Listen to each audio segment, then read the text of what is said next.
at that in this past year. The next quadrant is our people, us, the members. That is where the culture comes in. Now, there was this management guru, Peter Drucker, with his famous phrase that culture eats strategy for breakfast. But for me, you need a culture strategy as a component of your overall strategy within this balanced scorecard. And the other two quadrants are systems and processes and financial sustainability. But as we look at our people, the question is, as leaders, how do we nurture a healthy culture with, particularly in our club, all these different subcultures, in order that we can appeal to each one of them and to each of our members, so as not to have the problems that so many clubs have with volunteers, the 80-20 rule. If you look at our WhatsApp group, if you look at our projects, it's the same names that come up all the time. And the question is, how do we get more names, more engagement with projects? That's always a challenge. And that's a big challenge for our board here. So how do we find out what each member is capable of doing, enjoys doing, wishes to do, but maybe is holding back from offering themselves?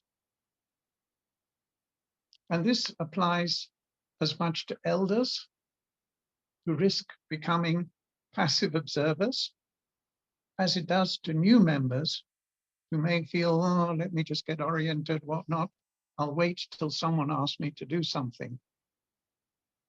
And we are the ones who have to pull out all these people, including our Rotaract partners, to expand the pool of energy available.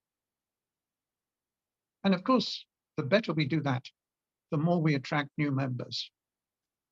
But we must be careful not simply to go on an expansion binge for the sake of it. There was a time we did that and it didn't work well.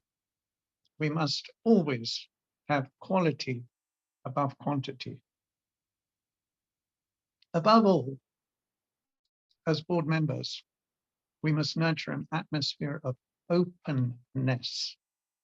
Openness among ourselves, with our President Gideon, and with the members, so that everyone says what they think, including inconvenient issues, inconvenient opinions, and to say it, though, diplomatically, with emotional intelligence.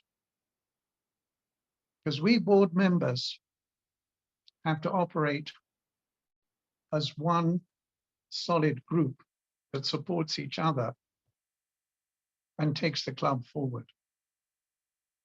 We are assemblers, we are guides, we are facilitators, we are performance managers. And the good news is that all this that we have to do in Rotary is such wonderful background for leadership, as I've said in a Rotary talk some time ago, for our professional lives away from Rotary. So these are the thoughts that occurred to me about our culture and attitudes when I was asked to say a few words to address our incoming board today. I must say that I'd like to second David's motion of confidence in this wonderful group of characters. I wish us all well, and I hope that those from the other clubs have got a few helpful thoughts from what I've been saying, and I wish you all a good afternoon. Thank you.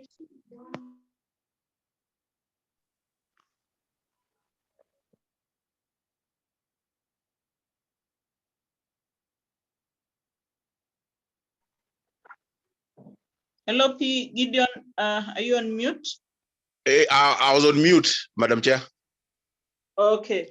So I think because PP Mike will might not be with us for long, I'll request Rotarian Margareta to pass a vote of thanks. Then we move to the next set of trainers.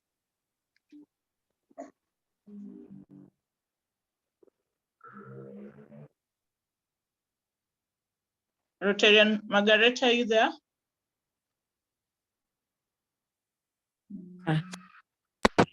Yes, I'm here. I'm here. A privilege to be here. I am out at African Heritage House, and I just had to absent myself from the festivities because I think this meeting is very important. So thank you very much. I love, Mike, you had wonderful things to share. Thank you so much for your wisdom and for everybody that's here.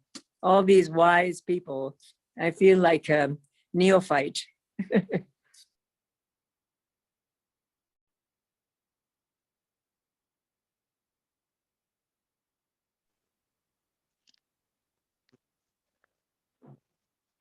Are you still on, Rotarian Margareta? I think somebody has muted her mic. No, did you, should I have said more? No, I just wanted to confirm that you are done before I move on to the next. Well, I will be delighted to have assistance and support for public relations because I think I got the position because I'm a journalist. But if anybody knows, journalism and public relations are very different. So you can be accused of conflict of interest as a journalist doing PR, but I think Rotary does such wonderful work. I hope my story is coming out soon in the nation for 90 years. And all the help I can get from you wonderful people, I will be very happy. I think I've said enough for now. I'd love to hear from everybody else. Okay, thank you very much, Rotarian Margareta. So we'll move to the next set of trainers, and that's PP David Gidanga. I'll introduce them together, then we'll have the presentations going back to back. So I'll start with PP Sally Gitoho. And I won't read all her Rotary credentials. What I'll just say about PP Sally, I know she has a passion for young people and the deaf. She's running projects with them, and that's one of the passions I know she has. But she's also a very passionate Rotarian, and one of the biggest projects that she worked on was the Rotary UN Day. Of course, apart from being a president of the Rotary Club of Nairobi, which is a special thing by itself. And what is special about Rotary UN Day, it was the first one in Africa, and to have PP Sally lead that, it was an honor, but she also displayed some very unique leadership traits which helped us have a very successful Rotary UN Day in Africa. Please listen to what she has to say. She has a lot of wisdom. I hope we'll all learn something from her. Next is PP David Gidanga. PP David Gidanga has been a Rotarian for a very long time and is one of the presidents who kept on avoiding being president until he was finally cornered. And one of the biggest projects he's participated in is the end polio. He's been the district polio chair, which is a passion of his because he really loves children that he did his medical training in pediatrics. And PP David is a very valuable member of our club, has really great wisdom, and is always the person who brings, I don't want to say sense, but when things are running out of hand, he'll be there to calm down and make sense of everything. So you'll definitely learn something from him. When you go to President Ritesh, she's our current president, and apart from being the tallest Rotary president, our club has very tall people, including past President David Hastie. So when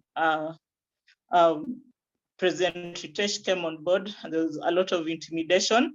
But then one of the biggest projects he's also participated in was the Rotary Day at the United Nations, the one that was led by PP Sally.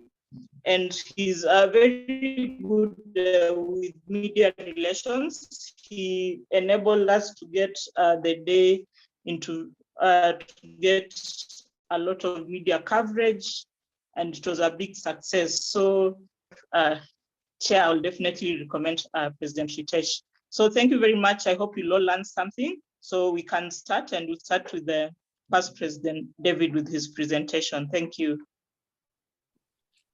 Thank you, Rotarian Irina, for those kind words. Sounds like you were talking about somebody else. I didn't consider myself to be the calmer person in the club, but thank you for those kind words. I'll ask Anthony to share my slides. I think there's somebody waiting to join also. If you would keep an eye on the show. Now, it's very humbling to be asked to speak about top one first, to talk about leadership in a club such as this, when you have people like Sally, corporate people like Mike Eldon, Justice Aluoch, Margareta, who've done lots of work, people like Irene, who are corporate people, and I am a pediatrician by training, so this is not what I do on day to day, and probably my experience in leadership is a gutsy thing, which is probably a useful thing when you're dealing with children. So the topic I was asked to talk about was really, what kind of a leader are you? And as I was trying to think, what do I want to say? I focus more on the kind of work you do and how knowing yourself is key. So this talk is heavily wired or geared towards you understanding yourself, because that has an impact on leadership. And whatever role you are assigned, the goal is always to lead effectively. If you do not lead effectively, it means you may not have defined what you're there for. And if you're working in an organization, you have clearly defined command. That clearly defined chain of command does not exist in Rotary, and yet you are expected to perform pretty much the same way. The boss established no culture and climate, and yet in Rotary you'll already be, if you like, straight-jacketed about the theme for the year and so on, and processes, right? The way you carry out things with all that responsibility, without the ability to have a stick and so on, means that you're going to affect the morale of the members you're trying to lead and how they view you. And in fact, it has something to do with the members that you're going to be able to recruit in your own year. So the critical question here is, are people willing to follow your directions? Very important. Next slide, please. Hello? Yes. That saying, I was just looking through, slides are not too clear, but a leader is best when people barely know he exists. You really must be there without being there. And when people do what they are meant to do, they say we did it ourselves, and that means that you have achieved. And I thought that was a very good way of seeing yourself as a leader. If you're too much to their face, then probably there's something that you're not getting right. Next slide, please. Now, next, there is something that has changed since March last year. And this is the whole issue of doing things differently. Our club was known for home fellowships, for a lot of meetings, anything to create a get-together was there. And then suddenly, we can't have that. So there is radical changes in terms of technology. We are forced now to sit in front of screens like we all are, and probably is going to be like that. With COVID has come many threats, really existential threats for everyone. Every institution has to re-engineer itself in the way it existed and so on. And to also just remind you that it's very easy to look at people who are very, very successful and think that they were born as great leaders. And I must remind you that only babies are born, not great leaders. And if they are made, you can also be made. Next slide, please. Now, I will not bore you with this fairly generic description of leaders. I use strategic, I use transactional, I use servant leader, charismatic, right? Laissez-faire. All these sorts of descriptions have been made of leaders, right? But three very, very important leaders are considered, three important traits are considered very important in leadership. Next slide, please. This is one that is charismatic. That means a person who is able to build trust with the people with whom they are working. A very desirable trait is one that has a big picture. You must know what you're about. And in Rotary, sometimes that has been shaped out for us. What do you want to do for the year? And thirdly, and that dropped out, is really a person who empowers others. If you empower other people, it means you're probably democratic and you actually let people be those that need to be. And laissez-faire kind of leadership is where you're dealing with people who are experts who don't like being told, particularly the artsy people. They know what they're doing and you can't keep on hovering around them. And those are considered very, very important, desirable characteristics for leaders. Are there some, next slide, please. So for effectiveness, and that's why we said you are leaders, do you connect with your people? Do you actually have empathy? Can people feel you? I often say that you listen to a mother speaking to you, not what she's saying, but what she's not saying. And you must actually create that sort of a culture. And I think that in leadership all the time, whenever you have meetings, particularly if you have a very, very rigid organization, is to hear what is not being said. That is important because then you create cohesion and effective teams. And that cohesiveness and effective teams are able to actually cause sustainable success throughout, and not thinking about just your year and then the next year the things just drop off. Next slide, please. Whenever I hear the term servant leadership, I think it's Honorable Kalonzo who would always talk about servant leadership. And that's, I'm going to be borrowing heavily from Robert Greenleaf, who said that servant leadership begins with a natural feeling that one wants to serve first. Do you want to serve? Then you make a conscious decision that brings one to aspire to lead. So there must be a feeling of wanting to serve first and not the other way around. And that's what is described as a servant leader. Next slide. If I talk too quickly, just know I'm just nervous because I'm way out of my usual domain of children. Now, there are traits in leaders that are important, and this will keep on coming up. And past President Mike has already talked about emotional intelligence. And that term was popularized by one Daniel Goleman, who said something that I will read at the risk of boring you. If your emotional abilities are not in hand, if you do not have self-awareness, if you're not able to manage distressing emotions, if you cannot have empathy and effective relationship, then it doesn't matter how smart you are, you're not going to get very far. And I think that summarizes the very many things that I'm going to be able to say about this, right? Emotional intelligence is really the ability to recognize and regulate your emotions in ourselves and others, because the way we perceive them will guide the way we think and the way we act.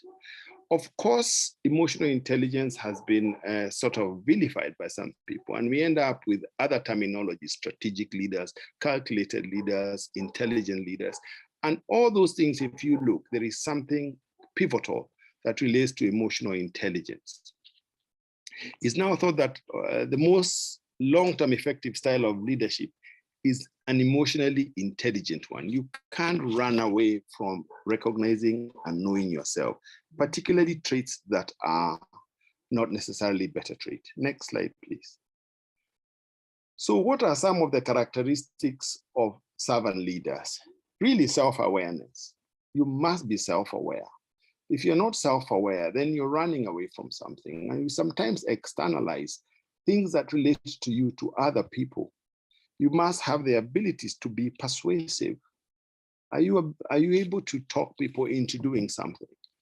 And that is particularly important in Rotary, where you have tasks to do, that they're time limited and so on, and people are trying to survive, and it's going to be even worse for the leadership this year. You have to tell people to do certain things, and yet they are struggling to even remain on their jobs and even come for the meeting. And that is perhaps going to be even critical in Gideon's year. Next slide, please. Now, you must have deep commitment to listening. Somebody mentioned that God gave us 2 ears and 1 mouth so that we listen twice as much as we speak. Do you listen with a view to responding, or do you listen with a view to understand what is said? Do you actually interrupt people before they finish speaking? And actually also listen carefully to what it is that they are not saying. Are you empathetic? And we mentioned a little bit about empathy, right? And people feel this straight away, and it doesn't have to be, they don't have to be very educated to recognize that you're empathetic. And we see this in the hospitals where when you have a very big bossy doctor and you have a small little intern who works there, some patients are known to ask, mi nataka kuona daktari mkubwa. And unfortunately, sometimes the daktari mkubwa is a person who is empathetic, not the big one. And the boss sometimes is very embarrassed when the intern is described as being the big doctor. Next slide, please. Yes, diversity. Our club has been called the Rainbow Club, and I appreciate the other Rotarians on the platform. But diversity is not just of race, but also of experiences, ages, travel, expectations, success, and so on. We have a wide, diverse opinions in people, and everybody's opinion counts. And it's it's actually a gold mine whenever you listen to people that constitute your group. They actually make you grow rather than pull you down.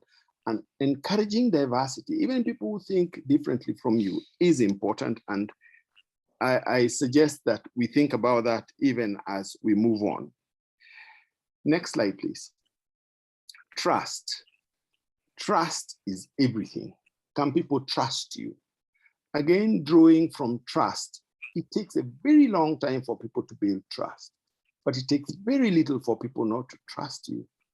And when people trust you, and sometimes they trust you from the way you speak and the way your body language, which you now lose quite a bit whenever we are speaking the way we are. I'm speaking to a screen. You are probably missing 80% of my communication. People can actually tell whether to trust you or not. They decide whether they're going to tell you what they want to tell you, or they won't. They decide if they are going to be open and whether you're going to have a debate, or they say yes for purposes of really dismissing you. And everyone has a say and everyone has a value to add. And people recognize that relatively independent of their educational level. Next. Very close to trust is really people feeling that you develop other people. Do you want to be the only person who can operate on a hernia? What about when you have a hernia yourself? Who's going to operate on you? And in the past, we have had, and even now, we have people who are the only ones that can do something. Sometimes that's not a very good thing. And that happens sometimes in hard sciences, including medicine, and sometimes in softer areas where you want to have that professorial mark. You're the only one who does certain things. That's not a good thing. You must empower other people if you're going to be a leader. And that means that the more you develop people, the more they cling towards you, and the more you actually have a continuity, which is very important for a club like a Rotary Club. Next, you can also be mechanistic. You expect people to be there to do what you expect them to do. You don't really care much about their life issues. Sometimes we used to make jokes that in a bank, when you work in a bank, it's a highly structured organization, and I haven't worked in a bank, but I do meet a lot of parents who work in the bank. They would tell you that, please let us know that your child is going to be sick 4 days from now so that we can make alternative arrangements to cover your work. Life doesn't work out that way. It's even much more so in Rotary, and a lot more so in this COVID era. You must help people in their life issues, and they must feel that way. Does that mean giving them money? No. Sometimes just to listen. That actually builds trust, respect, and actually a healthy association with the members around you. Next slide. Are we all there? Are we awake? Hello? Am I talking to myself? We're here. No, we're here. Yeah. I'll probably be asking you to say amen. Yeah. From time. Are you an encourager? Right?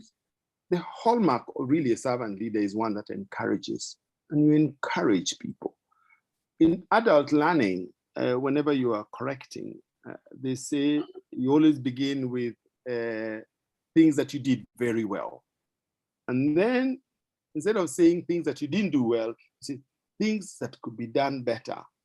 So even your choice of encouragement, the way you lift people, the way they feel lifted, this kind of language is very, very important. And a true servant leader says, let's go do it, not you go do it.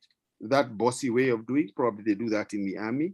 It's very important, right? So it is, let's do it together. We are together in this. Let's do it. Let's learn. Next slide. Sales. A leader is the one really who sells rather than tells, right? And I'm sure Irene will give us a long talk on 7 levels of delegation, but I will not go there. It's really about participating, in letting everyone be participative in whatever you do, rather than sort of do this, do that, do this, do that. So for very, very, very important in Rotary. And you will find when you are the leader that when things don't get done in this volunteer organization, it is your business, it's your baby, it's your year. You are the director of that committee. So it's very, very important to sell what you want them to do. But why is selling important? If they do not understand why it is important, they will not do it. And adults function best that way when they know why. This is the reason we want to do this, because of this, that, and the other. Not just the what and the how, but it's the why. And everyone is an adult who chooses to be in Rotary. That's why you're a certain age group, and it is important to explain the why. Sell and don't tell. Next. Me. All of us grow up and are born and designed to think about myself. And as you get older, you're told, no, you can't think about yourself. Think of a child who has toys. They pick everything to themselves. But over time, you are told, no, that's not a good thing to do. Do share. It's sharing is caring. We tell them these little things and so forth. There are people sometimes, or some of us, who never really grow out of thinking about yourself. Do you think about others? Do people feel you're thinking about others, or are you focused on yourself? And that is an important area of thinking about yourself, because that impacts on the leadership. You must focus on other people, because that empowers them and makes that particular employee or that particular volunteer feel that they are part of the process. Right? Next. Long term. You must think about the next generation. I think Rotary has changed a little bit in the last couple of years I've been here, where we now try to think about the past president, the current president, the immediate past president, the current president, the president-elect, and the president nominee, so that you have basically 4 years within which to run projects. And that is very important. If you do not have long-term thinking, even in Rotary projects, that are, some of them are usually 1 year, others run more than 1 year, then you do not do things to benefit the organization. You are thinking about me. What is it that I'm doing in my year? When I'm the chairman of this, I did this. I finished this project in expert time. That's not necessarily good for a servant leader. You must have strategies and actions that help build a solid foundation that is incremental. Even long after you've left, they will say, they started that. And I heard Gideon mention that about Mike Eldon and other people who have helped him along the way. Next. Humility. Humility has been described as really recognition of your own capabilities and that you need others, right? Humility is not thinking less of yourself, it's thinking of yourself less, according to that particular writer, C.S. Lewis. So humility, humble. And humble is not just you saying you're humble, it can be felt. It can be felt. Next slide, please. I had hoped Kirago was going to be in the audience today to tell us about a Scrum Master, but probably Gideon, I guess Gideon played rugby. Gideon, what does a Scrum Master do? Honestly, I have no idea, David. Who is the rugby player here? Kalpa. President to be playing rugby. Yes. I guess some of you must have watched. Oh, Nicodemus is in the audience. Nicodemus, what does a Scrum Master do? Yeah, Nicodemus? That's a way of checking if people are listening or they're asleep. Anybody? Hi, Dr. How are you? I'm very well, Nicodemus, yes. Yes, sorry, we are out and about with Kiva, so I'm a bit distracted. My apologies for that. That's okay. But Scrum Master, I know they work in IT a lot. I don't know anything other than that. I'm sorry. Yes. Any other views? Irene? I know you don't play rugby. No idea, Doc. No idea. No idea. Anyone?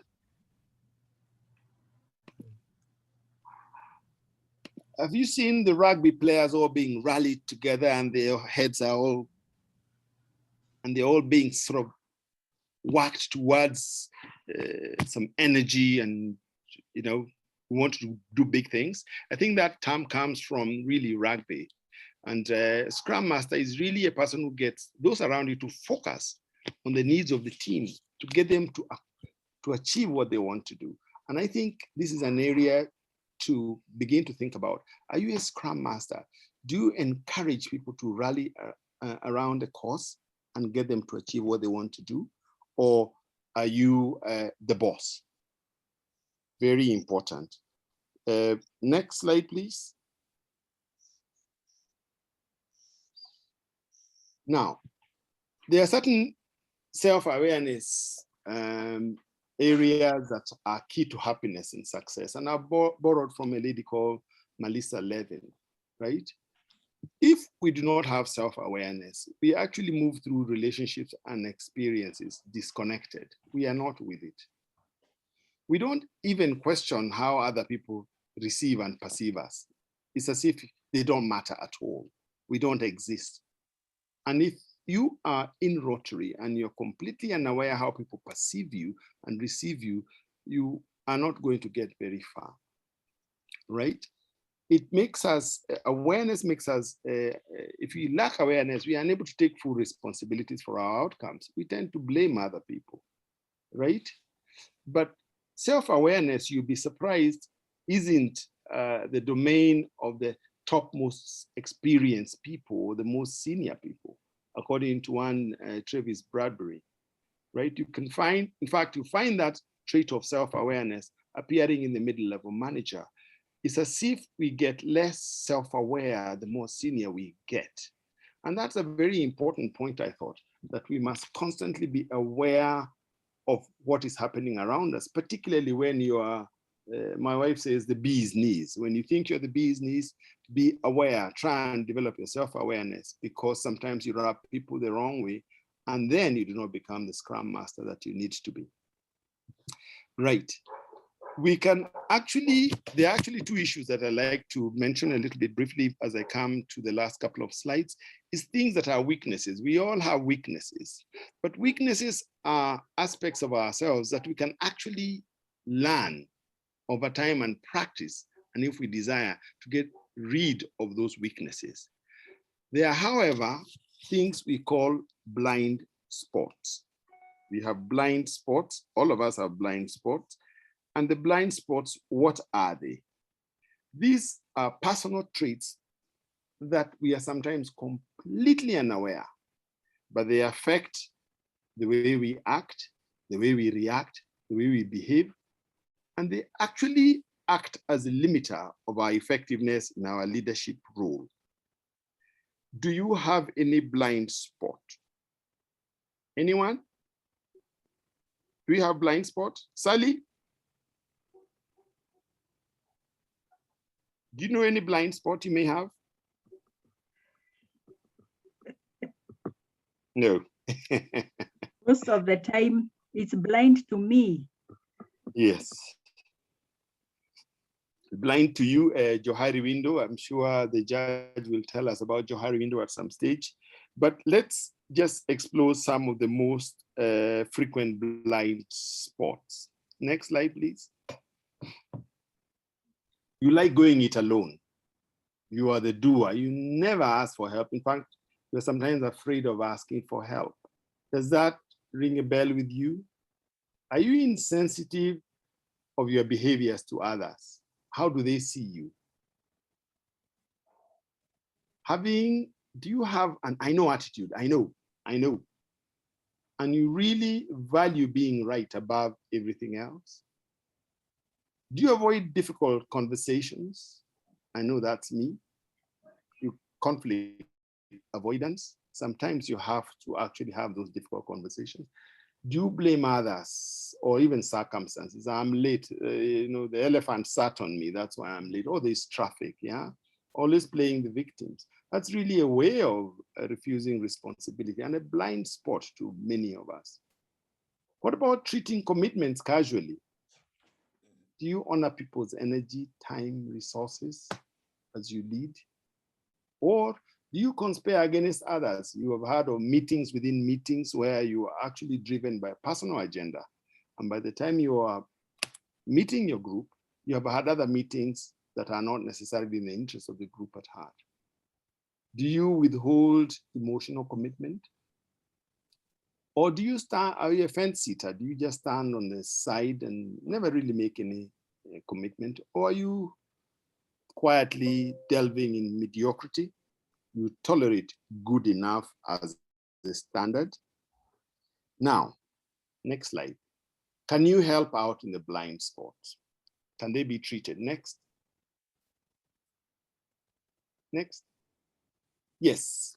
The principle really of getting cured, if you like, of this blind spot is really to be open for growth. I used to love saying, when you're green, you're growing. When you are ripe, you're ready to die. So you must constantly remain green. If they call you a greenhorn, say, yeah, because you are going to grow, learning, and performance improvement. If you feel you know, Najua, when in Mjuaji, you are in a lot of trouble, because then those blind spots may remain. So what are some of the strategies of trying to get rid of your blind spots? Is really soliciting feedback right away, right?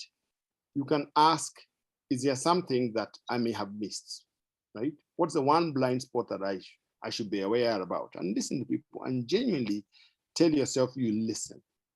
Do you surround yourself with people who don't think like you with a view to learning from them? Or do you want people who are like you, in which case you don't grow? Can you identify your past behavior patterns?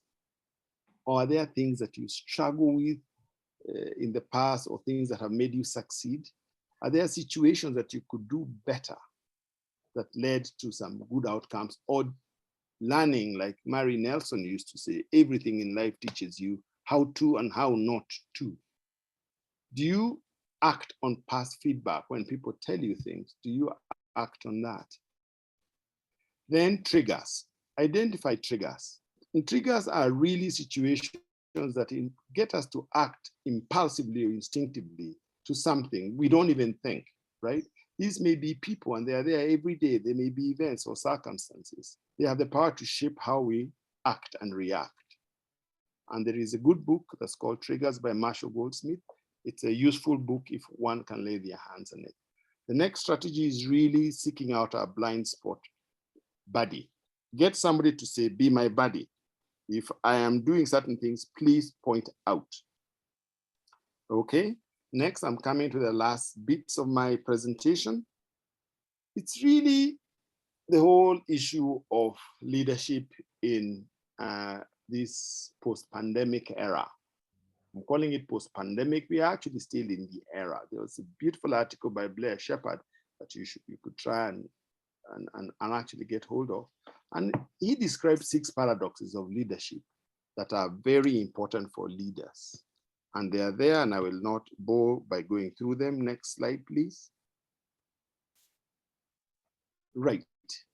What are the new skills and capabilities that you need to survive in this post-pandemic time? Really, a strategic executor. You must be a strategic executor that has a vision. You must know why you exist. But not just having a vision, it's how you do it. And the execution has become even more difficult with people not having jobs, they are struggling with survival and so on. You really would have to develop that skill much better. Are you a humble hero, right? You listen very carefully and you use your members by including them to help you get the way out. You don't always have answers. Are you a tech savvy humanist, right? You adopt new technologies, which you are forced to now, but you must be also understanding and caring for the members who don't know these things, or they are a little bit slow. Are you kind with them? You must be a humanist, even as you are able to juggle around your slides and do many things that many of us are probably not able to do. Are you a tradition innovator, right? Do you preserve the purpose and the mission of Rotary while pushing for new things to the extreme? We'll have to do things differently. And these are increasingly things that you'll need to think about. Are you globally minded localists? That means that you expand to reach out for other people's rich insights that you find in your Rotarians to help you expand where the position at which you are. Next. Next slide. Are we together? Right. Yeah. This is my second last slide. It's really about energy levels. And this slide is a very useful slide that I borrowed from a group. It's called the Drexler-Seibert team performance model. Really, they say energy levels of a team follows the path of a bouncing ball. At the top is where you feel freedom, you're achieving and you're doing good. And this is what we're feeling right now, orientation, right? This is where we are. And probably Our current president is at the other end, the renewal, right? And I want to go pole through orientation. Where am I? And this is important for us. Have you resolved the purpose why you need your group? Do you have any team identity? What about the membership? When you do not resolve those issues, you start with disorientation, there's uncertainty and fear. Is there any director who is having those sort of feelings? Because if they are, then you need to redefine your purpose. Then trust building, and I guess part of this Cots is really trust building. When you do that, you develop mutual regard, you are forthright, and you are reliable. People begin to pick who are reliable. When you don't resolve that trust building, then you are cautious, you are mistrusting, and you actually have a wall, a facade, a lie, right? As you go down, it's really towards recognizing what you are doing. What are you doing in the projects you're going to be doing? When you do that, you are clear, you are integrated, you share vision, and you have lots of energy. A bit like the Sunshine Rally, when you see people getting a lot of energy. But when people do not know what they are doing, they are pathetic, skeptical, and they introduce little irrelevant competitions that don't get very far. In the middle is really commitment. Will we do it? Or shall we change our goals? We wanted to do so many projects. Businesses have collapsed. People who had said they're going to work with us are not there anymore because they shut down. When you resolve that, then you're able to assign roles and you allocate resources and make decisions. When you don't, people just wait for you to tell them what to do. So there is dependence and counter-dependence, and there is resistance, quiet resistance. But as you move on and reach the point of really implementation, you know who is doing what, when, and where. You are really, really, really driven. It's a clear process. You are aligned and you're disciplined. But when you don't, you have conflict, confusion, and non-alignment. And you miss deadlines and the president takes responsibility. But if you are where you are now, you're performing well, you've done your things, you're on a high. You really are spontaneous. You even begin to say, let's change the constitution of Rotary. Let's serve another year. But when you don't reach there, you feel overloaded, is disharmony, and ultimately burnout, right? And boredom. But when you reach the point of where I suspect the old team is reaching, it's really saying, let's do it another time. We have become so good at doing what we do, let's do it again. Next. Yes, what are my take-home messages? It's really, leadership is not about you. It's about the effects you have on other people who look up to you. And all of us are leaders. We're not talking about just the president. And John Maxwell says, a leader knows the way, goes the way, and shows the way. And effective leadership is not about attributes. It's about results. And Mike did quote Peter Drucker, and leadership is contextual. That means that you have to keep on changing depending on circumstances. You have to be flexible, agile, and really real-time action, right? People you lead must feel part of you, and thank you for being part of the team today. Thank you very much. I've talked for longer than I thought. Thank you, President David. But let me maybe I'll allow the chair to guide. Thank you.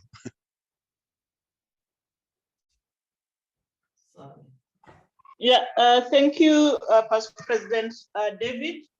I think you're staying with us to the end, so we can move to the next training from Pipi Sally. Maybe, Madam Chair, I just needed to pass a cheeky comment about when David asked about the Scrum half. Mm-hmm.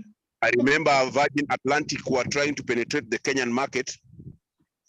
And what they did was to sponsor the Rugby Sevens team before Kenya Airways woke up from their slumber. And they had a very memorable billboard at Jomo Kenyatta Airport, where they said, even our hooker is a virgin.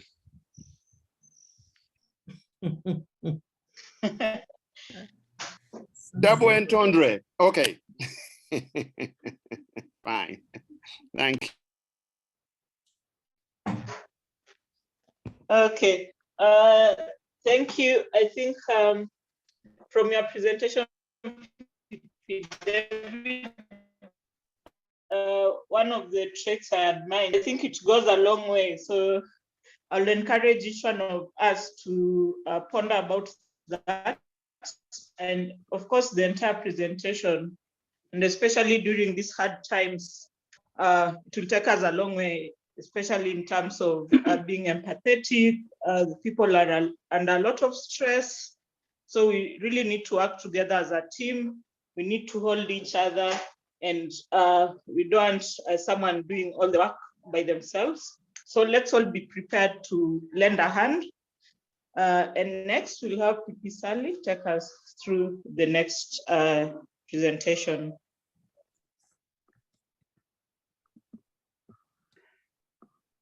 Thank you, Irina. Good afternoon, everyone. I recognize all of us who are present. President Ritesh, thank you so much for hosting us. And of course, President-elect Gideon and your board, the teams from Nairobi East, I see Beatrice, Nairobi North, Athi River, of course, RCN, and our Rotaractors, President Muthaiga and Nairobi Central. Good afternoon. There was a comment there about questions. I don't know, maybe Irina, you can clarify. Will this come at the end? Will the questions be done at the end? I think Ambassador Josephine was asking about questions. Do people note them and bring them at the end? How should we go about it? I think it will be good after each presentation, just in case we lose our trains of thoughts. Yeah. So maybe we can allocate some time for PP David to take some questions, and we'll ask the participants to raise their hands using the tools provided by Zoom. Then we can check them as they come. Thank you. I'll step back for that. I think Ambassador Josephine has a question. Yes, please go ahead, Ambassador Josephine. Thank you very much, PP Sally, for allowing us time in your session. And thanks, Irina, for the moderation. All protocols observed. I have a question to Dr. David Githanga. He showed us a really great presentation, shared a really great presentation. There is something that I saw on a slide where there was a question about emotional commitment or lack of it to leadership. And I wanted him to just elucidate what was meant by that particular slide. I've even put it in context because we've moved forward now. There was a place where he was talking about blind spots, and there was a blind spot number 8, which I just didn't understand. The rest I was very clear. And I think it's important we all, are able to put a finger on our blind spots. But Dr. David, number 8, please just tell us what is meant by that. If you can go back on your slides, you probably can see them yourself. And thank you very much for allowing me to ask this question. Do you want to put back the slides? Do you want to put back the slides? I don't have them handy here.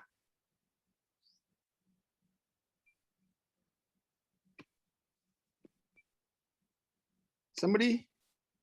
Anthony? Anthony, can you put the slides back, please? Yes, I can. Give me a moment, kindly. Right. I am having difficulties with my I think emotional, Josephine, you asked something about emotion, even as he's putting up the slides, emotional commitment. There are people who will come into a meeting who have already made a decision that they're not going to go along. And not because of the fact that the meeting is bad or they don't agree. They just don't agree. There are people who, and I see this in meetings, particularly in the last couple of board meetings been to, where people are, even before you have stated what you want to say, you're judging one way or the other. And that is a form of not being open to what is coming in. You are resisting even before. Say, I see Josephine in a meeting. So anything Josephine says is not good enough. And I think that's what that particular emotional commitment is meant to be. You're meant to be open book, you're meant to be convincible. And that means the person who is doing the leadership must be able to sell rather than to tell what it is that they are talking about. The other little matter, Josephine, I've forgotten. I don't have my slides, it's very inefficient. Okay, the slides are coming back, but it was just that. It was about emotional commitment stroke, lack of it, and that being a blind spot. So thank you for your explanation. It's probably going to be up in 2 slides time. But I also noticed that Senior Rotarian Mike Eldon has his hand up. So there it is, withholding emotional commitment or emotional blackmail. So I wanted to know, what does that really mean for us as a Rotarian? What kind of emotional blackmail would we exert on our leadership dynamic? Thank you. Let me use an example. When you remain in the club long enough, you then get to know ears that are high and others that are low, right? We are waiting for this particular president. With this president, we will flow. With this other one, we don't like his style or don't like her style and so forth. And we've seen this, we know these subtleties. And that is really lack of emotional commitment, in my view. Sally, maybe you may have a different view. Sally?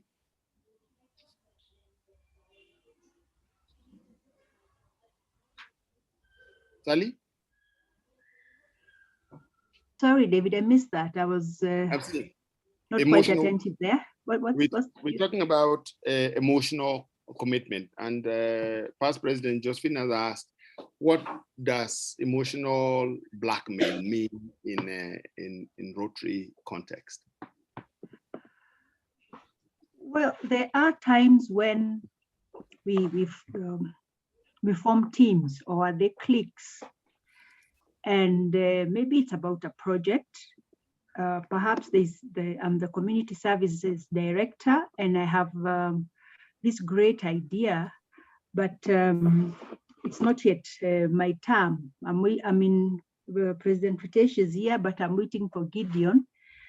And all I will do is perhaps not fully support the current community services director and be very attentive, appear to be supporting and attending all the meetings, or giving ideas but not backing them up. But all I am doing is withholding my commitment until it is my time. And there are others where I may perhaps wait to be approached so that I may shine. So, and some of these things, the way I'm speaking is not, it's normally not deliberate. If we had discussed our traits or our personality, some of these things we don't know we possess, but it may be a habit or it may be an inborn trait. And it just takes communication, somebody to say you have good ideas, but you don't come out, or why don't you bring this out, or why didn't you bring them at that particular time, so that then I'm aware. So sometimes we just need to spot each other and tell each other, not be afraid to correct each other or to guide each other, because it may be something I've done over the years and I'm not aware that it's a weakness, that I'm actually withholding or blackmailing my colleagues emotionally. I think that's what I would add. Thank you. Thank you. And thank you, David. Thank you. We have a question from PP Mike. Can go ahead. Thank you, David. Well done. And I think as I was listening to you, it's as though I was listening to you describing David Kidanga. And it's not bad for a mere doctor. And the way you are a hybrid between your technical skills and your leadership skills is just wonderful. And listening to you is such a pleasure. One of the participants posted a message wanting the presentation. I think we all want your presentation. And I think probably not even just the board members, I think all the members, because self-leadership is there. In Rotary, we're all leaders. And so do think about this broadest possible distribution of your slides. My question is about this link between charisma and trust. And as I heard you say that, I immediately started thinking about politicians who almost all are charismatic, but hardly any of whom are trustworthy, with the best example perhaps being Donald Trump. Although he was trusted by his 72 million supporters, his base is a thoroughly untrustworthy person. So tell us more about how you came up with this link between charisma and trust.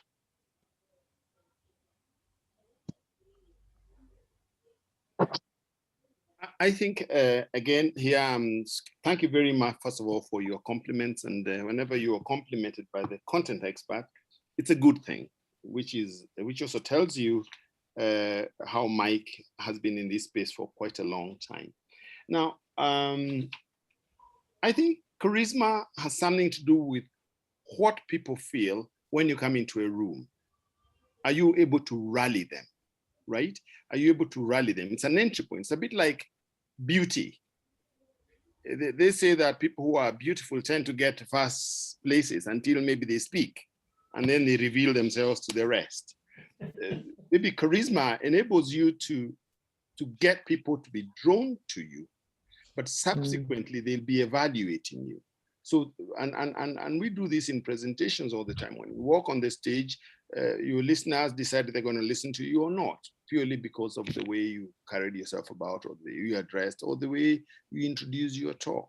And I think that is where the whole issue of charisma comes in. So charisma on its own doesn't carry if you do not have those other traits. And the issues of blind spot, where you are listening and harnessing to everyone in the room, is what is important. If you mention specifically a person like Donald Trump, I don't really know him personally, but one would imagine that's a person who knows the best, he knows how to do best business, he knows how to whatever and so on. So probably he wouldn't listen to even his content experts and so on. So he has missed out, although he has that presence and is able to rally people, oh yeah, oh yeah. We see this with local politicians too. They're able to talk and get people to do things, but they have no substance, they are hollow. So there isn't any one strategy that is everything. You really have to combine all these descriptions of good leaders and be aware about your own shortcomings that I call blind spot. And remember, I did mention that we seem to lose the abilities to be aware about our blind spot the more senior we become. We are assured, I am the bee's knees.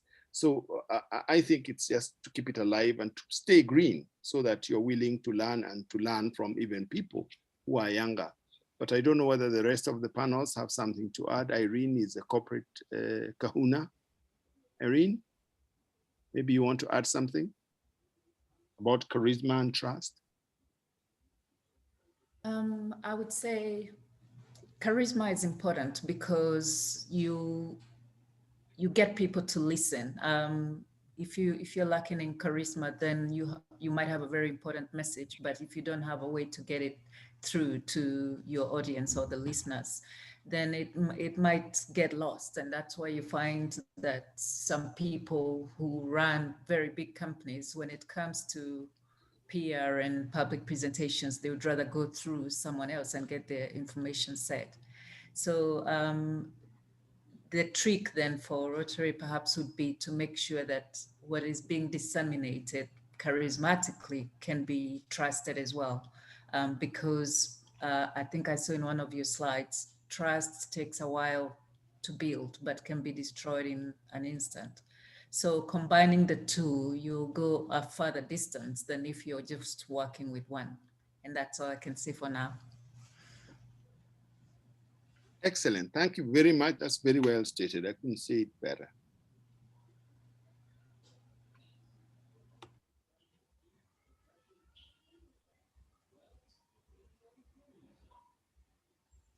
Okay, I don't see any other hands, but feel free to raise your hand if you still have a question for PP David, can be answered later.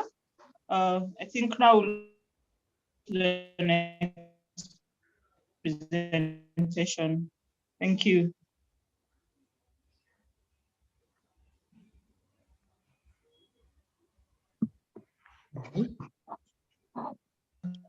Thank you, Irina. I lost a bit, but were you asking me to jump in? It's your turn.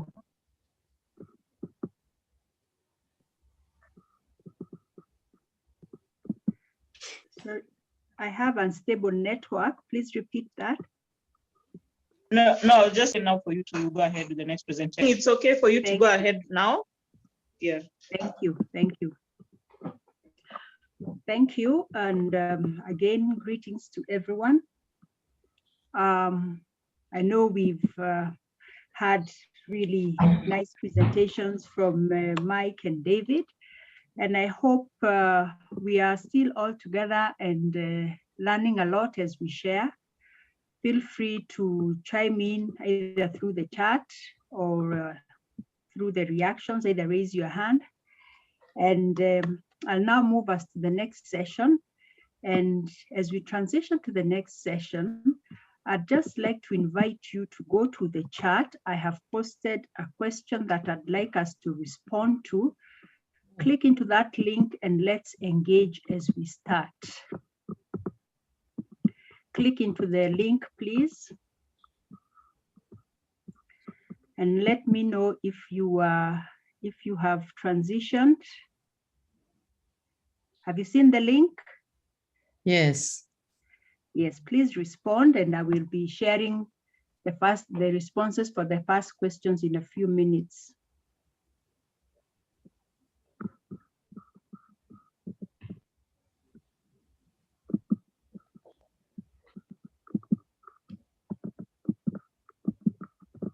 Okay.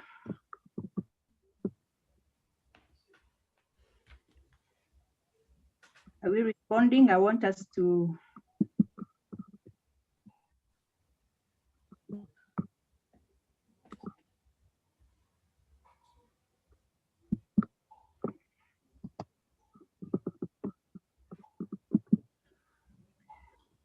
Before I share, I don't see, have you responded?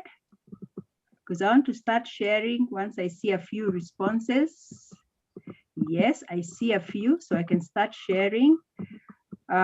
Please continue as we. Okay. So this is what serving to change lives means to us. You're saying being pragmatic, resilient, responsive, transforming, love, empathetic, compassion, commitment, purpose, even Rotary. Yes, keep them coming, giving, encouraging, integrity. Yes, Mike, your word mad is here. Nurture, impactful, aware. Yes. That's good. Build, gratitude.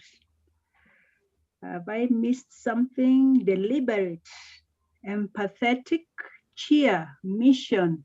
These are great words, I think, when we talk about serving to change. So these are some of the things I believe I hope we can all see them. These are some of the things that you're telling us that when we talk about the theme for our year, serve to change lives, this is what it means.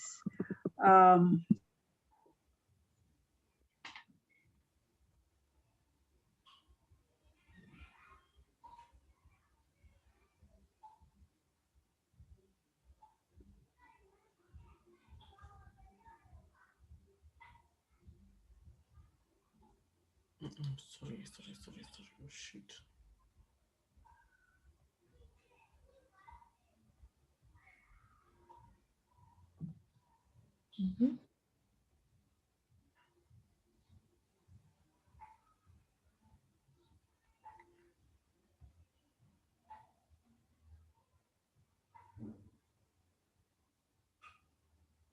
Okay.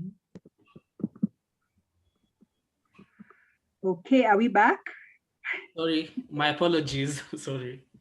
Yeah, sorry. Yeah, it happens. That's technology.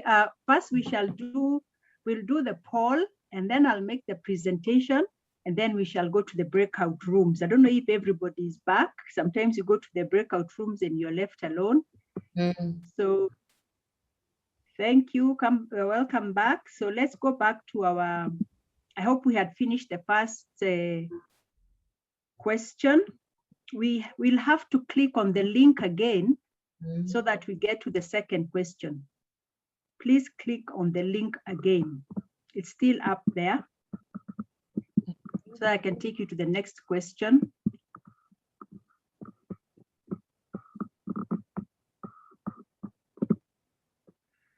Okay, let's respond to the next question. I hope you can see it. Can you see the second question? Okay.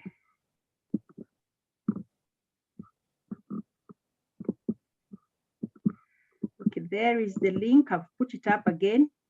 Can you see the link?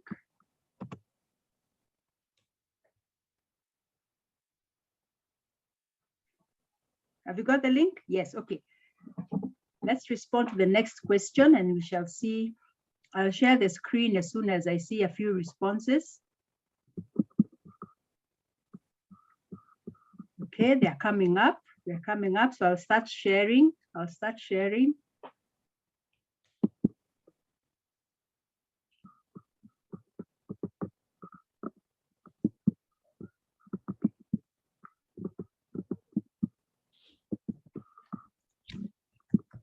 Okay, so this is what you're bringing to the board. We are all in one of the boards. Again, I see openness, innovation, passion,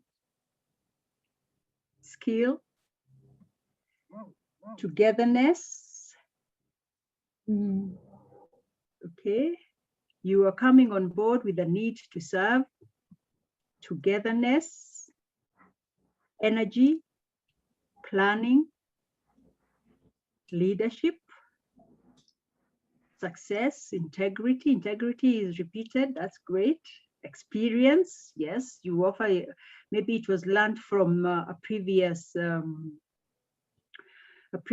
either at work or in a previous board. Execution, knowledge, exposure, passion, togetherness, wisdom, innovation. Yes, any more? Do we have any more? What else are we bringing to the board?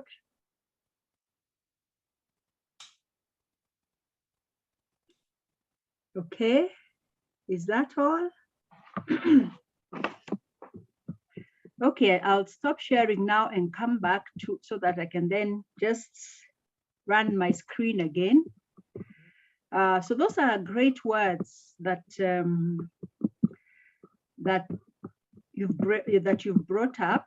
So I now want to just start the presentation so that we are together.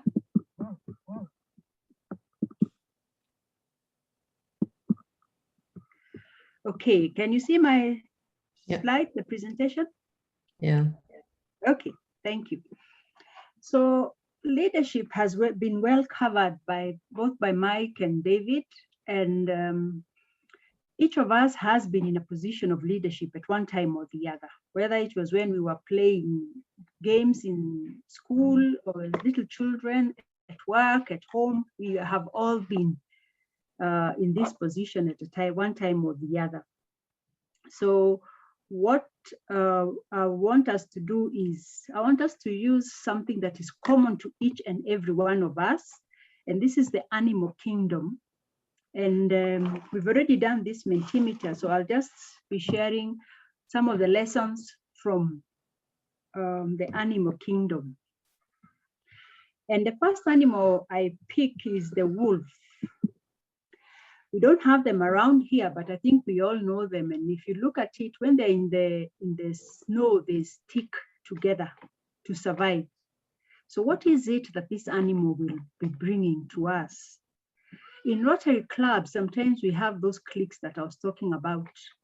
And if we don't stick and work together, like the wolf in the snow, we are going to perish. So we don't want any Rotary club perishing. So we need to stick and work together. The wolves also have some hierarchy. And this is where the board roles and responsibilities come up. But even as we look at this hierarchy, please let us not exclude the other Rotarians. So we don't need to have the board and Rotarians. The board is there for leadership and guidance.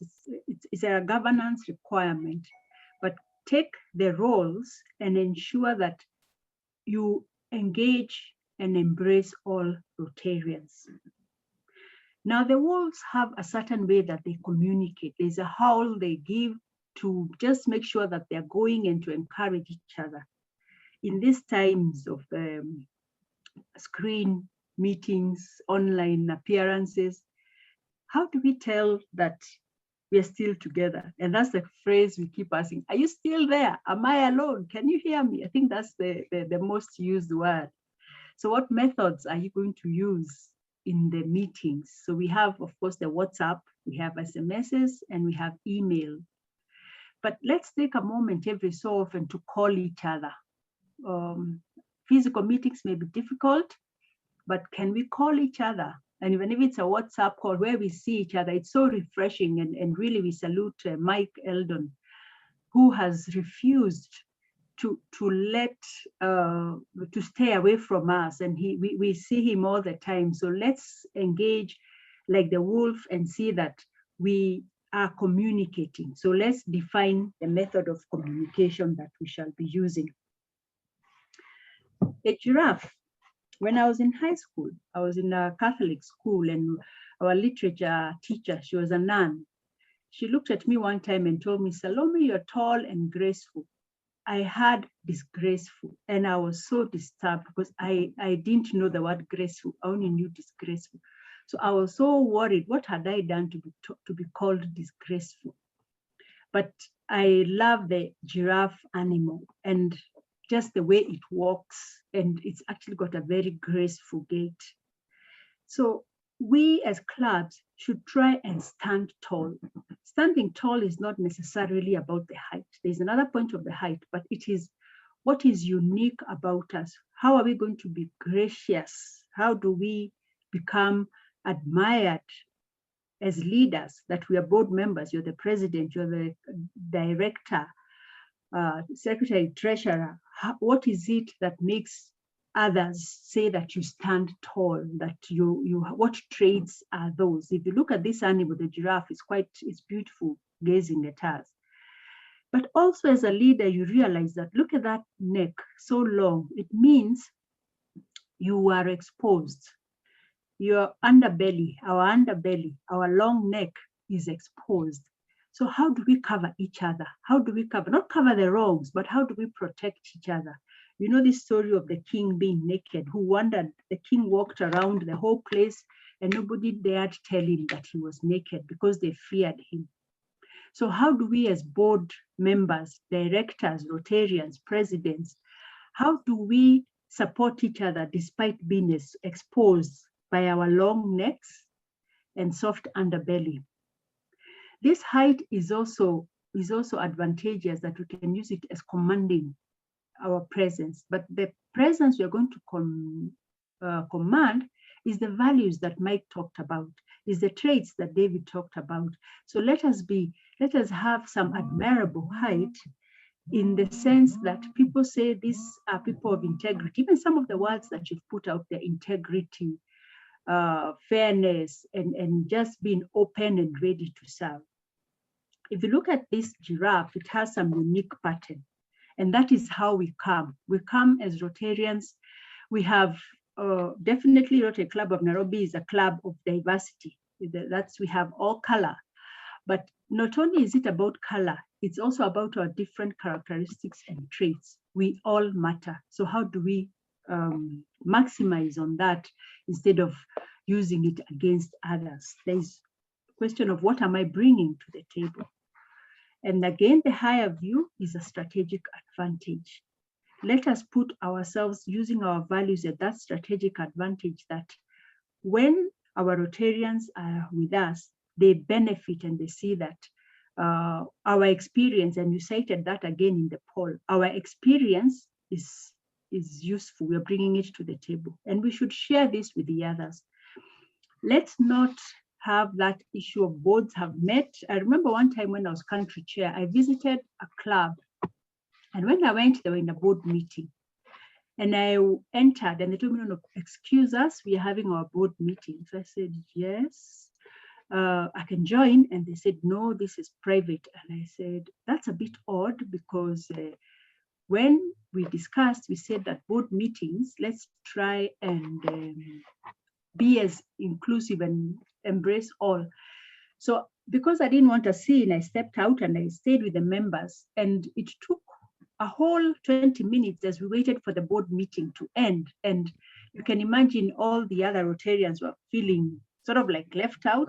So let's share what we're discussing with the others. Don't make it secretive. And again, as you look at those spots, what are the talents and unique skills that we have? The giraffe brings all that. But also in the clubs, we also need to realize that our size, and it does not mean that we are that strong. So we may be a big club. RCN is 90 years. You may be a young club, energetic. Youth has energy and can fight. Let's not confuse our size with strength. The strength is all of us. The strength is what we bring to the table. So let's not think that because we've been here long or because we're a young club, that is not to be confused. It is what we shall build. I love these little guys, although sometimes they spook me. Ants. I think we've all at some stage stopped to just marvel at the way they work. And I always wonder, when one ant is moving to the next, they look like they're communicating. But it's like a castle system that's out there. So you have the queens who are at the top, and their work is to lay the eggs. Then you have some soldier ants and some worker ants. Now, soldier ants and worker ants, their work is to feed the larvae and to clean the eggs and to look for food.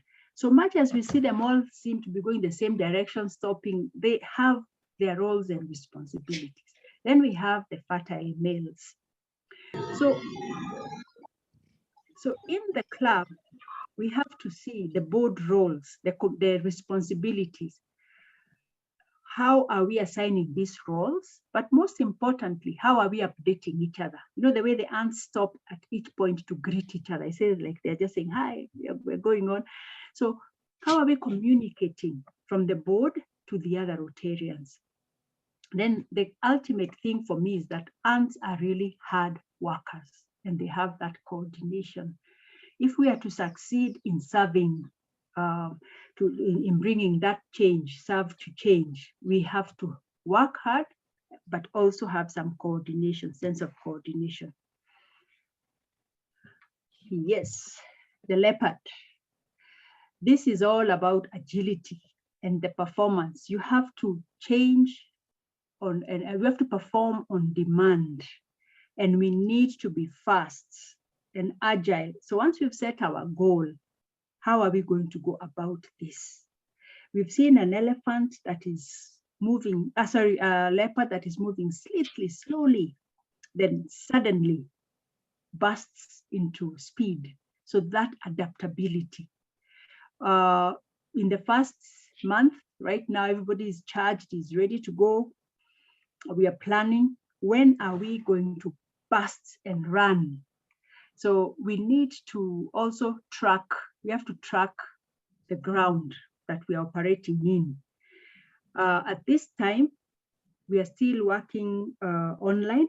What are the programs? How do we get ready that when things change, how are we going to go to the physical meetings? We need to have that agility. And we saw this happening in 2020 when the meetings were, when we were told to, first of all, the first lockdown, and we all had to work from home. The ability to change to meetings, online meetings, and again, most clubs have really done well and kept the attendance, kept Yeah. shows our agility. How do we move quickly and easily? And how do we think and understand quickly when the challenges come? All those are aspects that we need.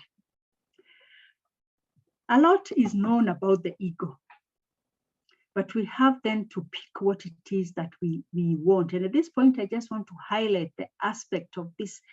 You know, the eagle is said that from high up there, it can tell or spot a little, is it a rat or a mouse, and goes straight for it. The focus and the vision. How do we keep that vision?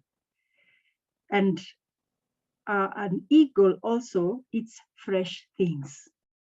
So all president-elects, we may ride on the current presidents, but we have to plan ahead. What new are we going to bring? Because we have to see that change. Of course, it may be working, we may not need to change, but to keep the interest, we may need these new ideas, the concepts, and new challenges. Just like the ego does not eat stale, it has to eat something that is fresh.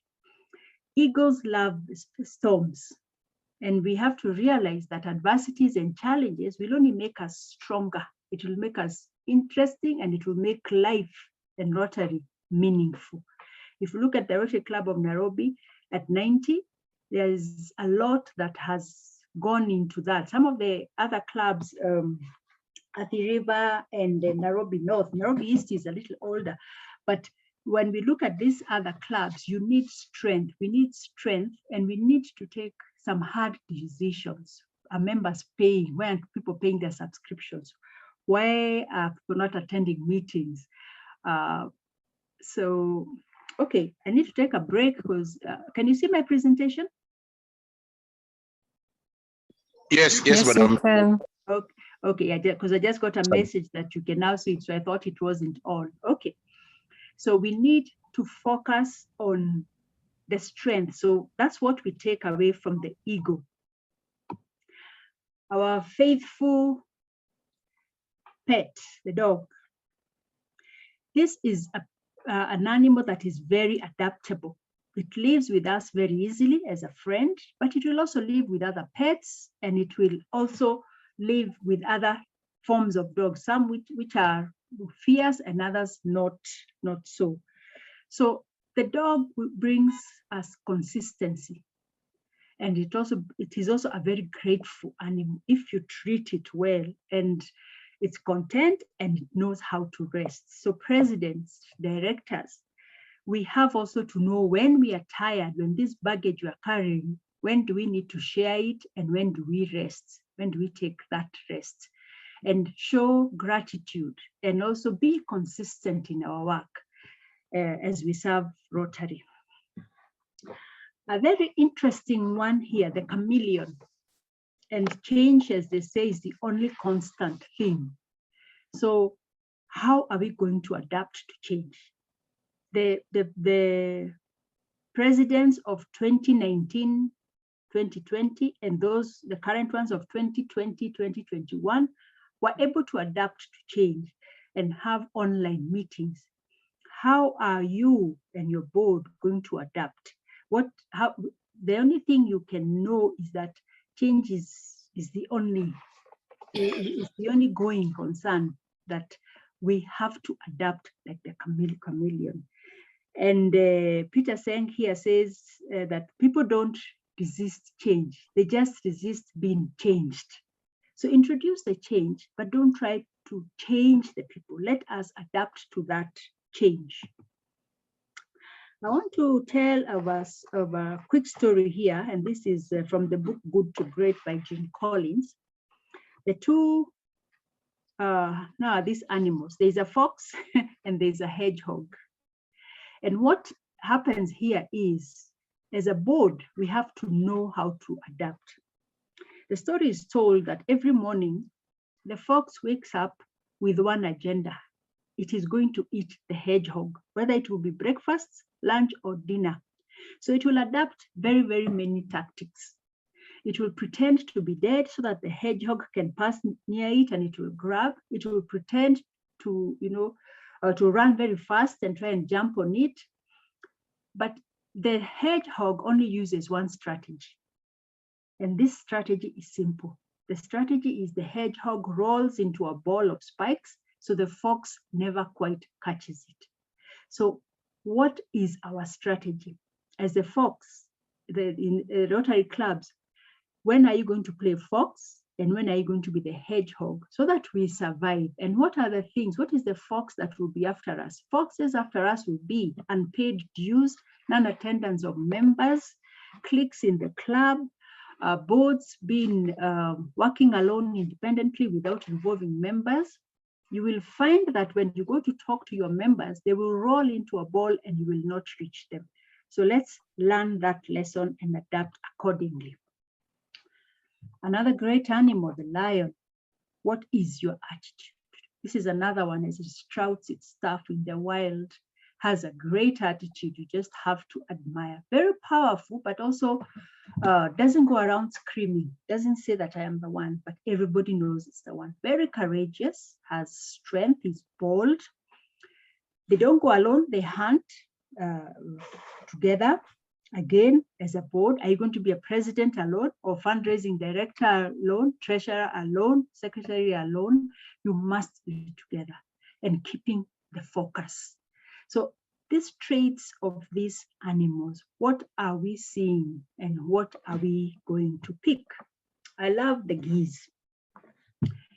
The geese, as you can see, the best part of them is this V formation, and it says all about the geese. In this V formation, it starts with that. Yes, do we have a question? So the V, the vision, you can see. With the V, it ensures that all of us can see. So again, what is our formation? How do we get the V? And I'll take because it is our club, I can make a joke about it. When we used to have the meetings at LICO and we used to have a high table, sort of like the high table and the rest of us are sitting down there. That's not what I mean by the V formation, but we just need to make sure that as a board, whatever we are doing, everybody can see us and we can see them. The other thing about this V formation is that we have to stay committed to the core values and purpose. Where are we headed? The geese offer support in challenging times. If one of the geese is injured or ill, 2 geese will follow it, rest with it until it either dies or recovers. What do we do as clubs? When a Rotarian is not coming, do we call them? Are we finding out what's happening? Can we adapt the geese strategy? Find out, okay, we can't visit, but we can do e-visits, because sometimes we are neglecting our members by not calling on them. The geese honk a lot, and they honk at each other to appreciate the good work that they're doing. You as board members, we as board members, as president-elects, how are we going to be honking to tell the other Rotarians that we're doing well? How do we empower others to lead? You'll find that in this V formation, the lead geese, the president, at some stage falls back and another one takes over. This enables one to rest, and it enables the other geese also to take up and have an opportunity.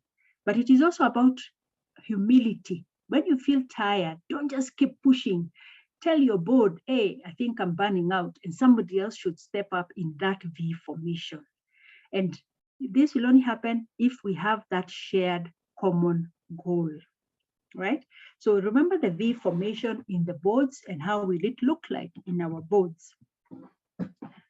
Okay, this is a scary one, yes, but it teaches us resilience, that we must change. How old is the crocodile?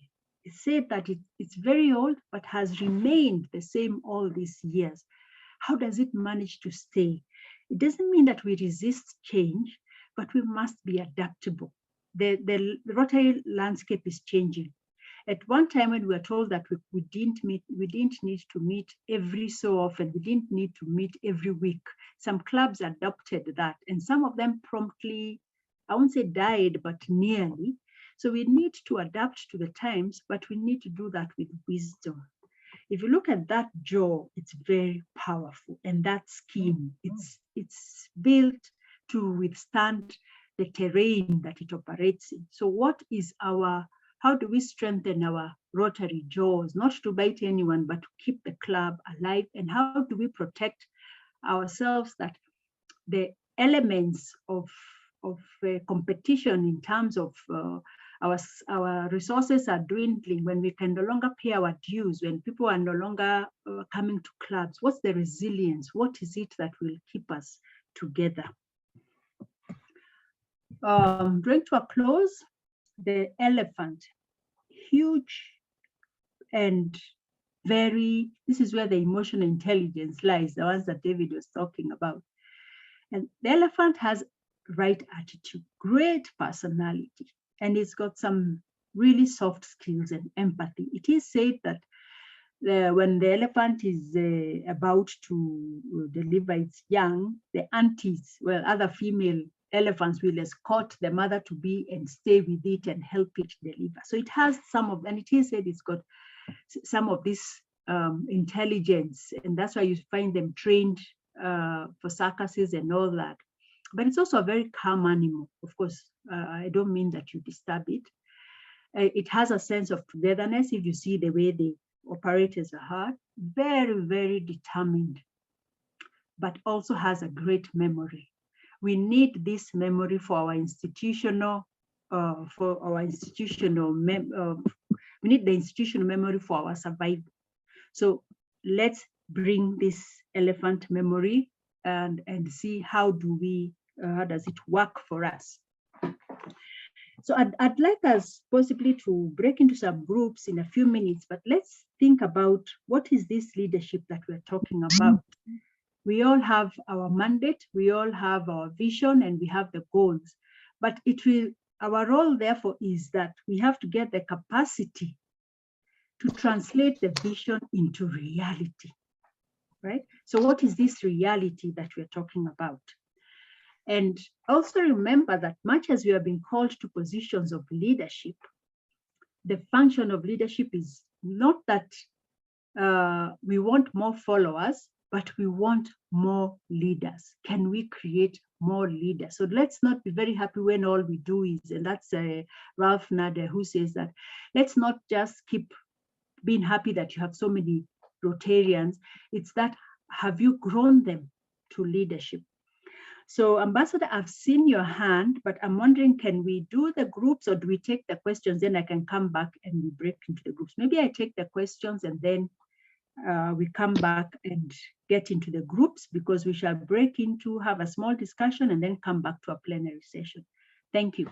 Maybe I can take the question then.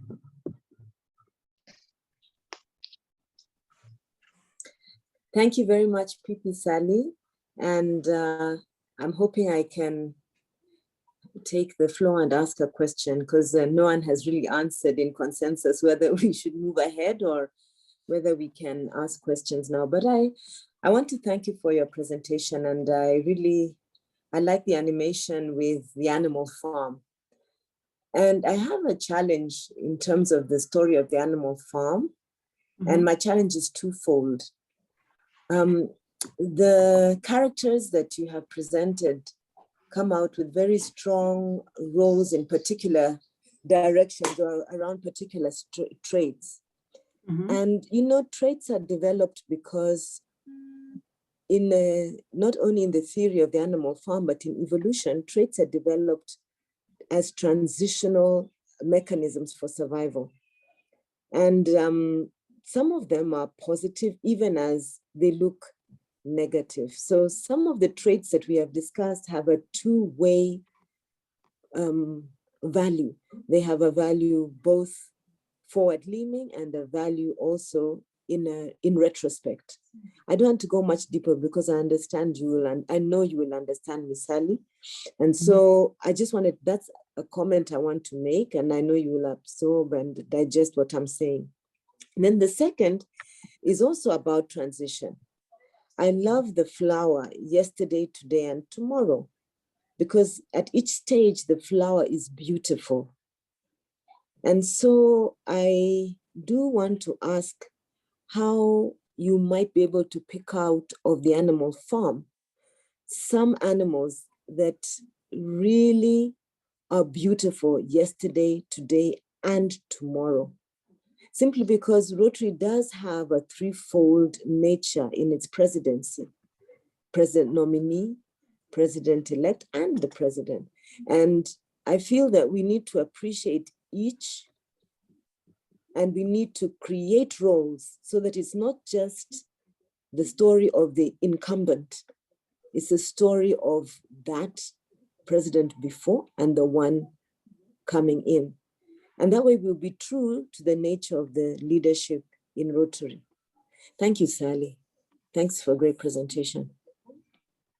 Thank you, and I appreciate your comments. Yes, indeed, all animals do have the two sides. And I think maybe I'll request that we pause that, because that's part of what you will do in the groups in the set. And the question that I am asking in the teams is, if I can just, I'll just jump in here. We're not yet going into the groups, but this is what you're going to do.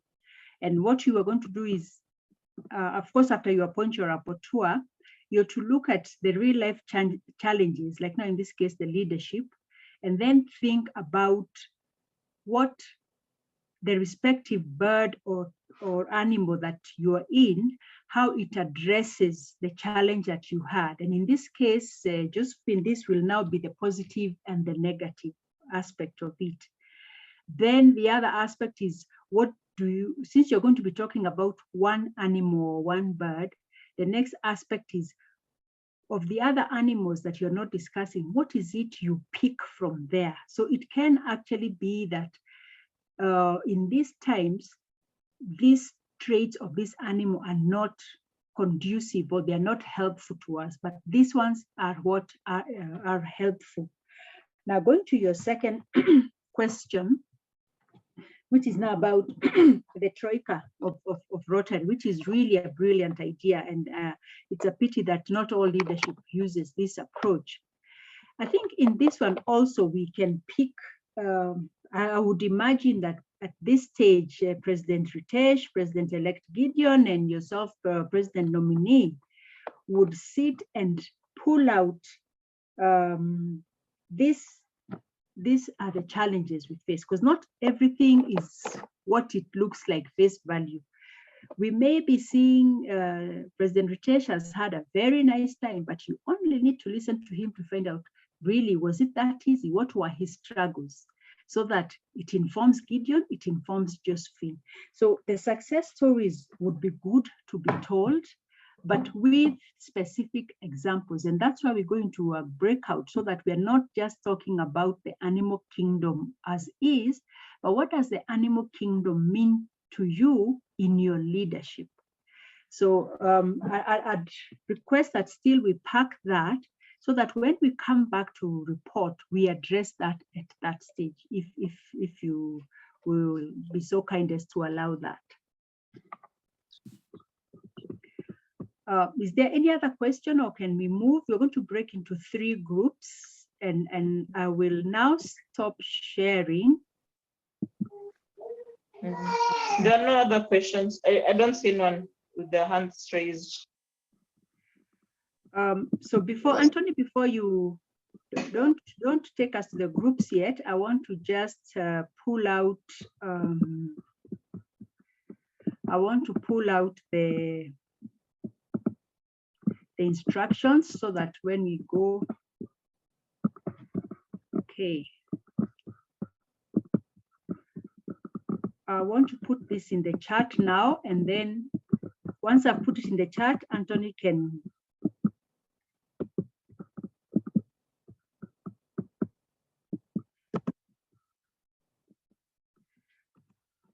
I've posted this. So these are the instructions for the breakout rooms. We'll just be in the breakout rooms for 15 minutes. They're just 3 rooms. Appoint a rapporteur or appoint somebody to facilitate the discussion, and you will present back and we'll continue the discussion in plenary. So Anthony, are you able to take us? If not, then I can take you. Anthony, are you able, or do we? I can do it. Because we can open. Okay, go ahead. Open the breakout rooms. Okay.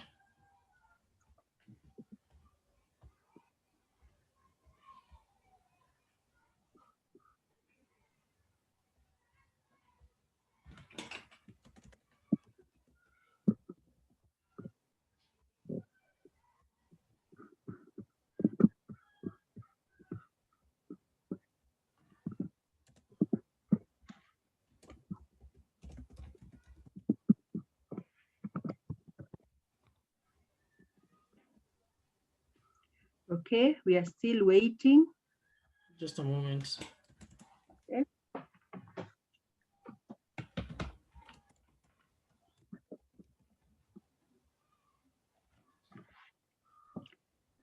Okay, once you're invited, let's move. Let's hope we can join.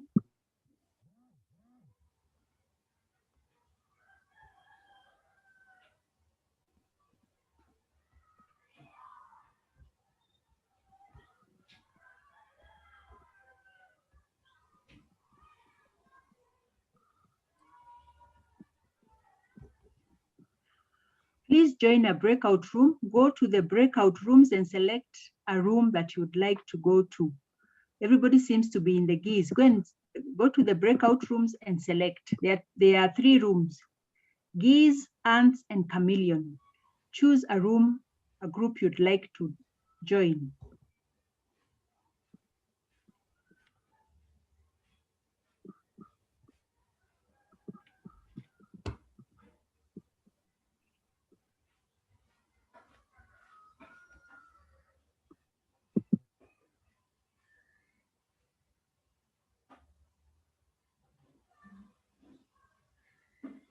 I think mine is geese.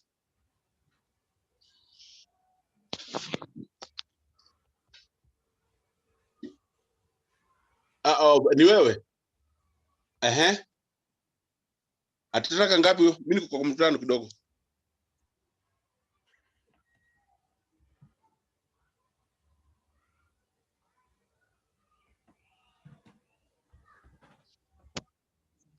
Hello? So this is the group, yeah? Yes. Okay. Okay. Sally, will you do it? All right, let me just get back there.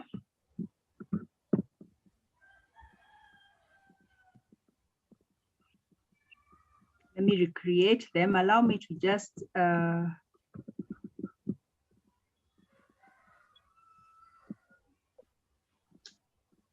okay.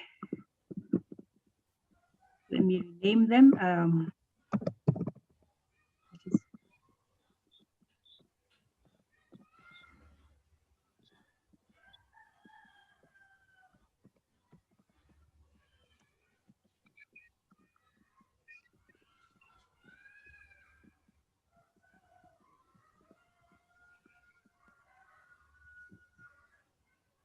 Okay, so let's go to. Can you see where the breakout button is? Can you see? Yes. If you can go, then choose a room that you want to go to. Okay. Yeah. There Are are you 3 moving? rooms. Are you able to move? There are 3 rooms. Yes, choose one. Okay. Just join wherever you want.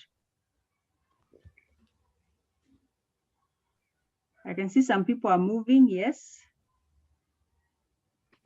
Then once you're there, you follow the instructions in the chart. You have to go to the breakout to choose. Some people have not joined. Please go to the breakout.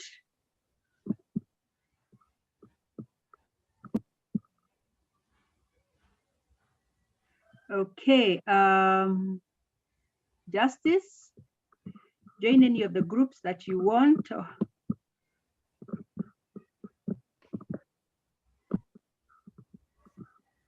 I clicked the ants, but I don't see my name there.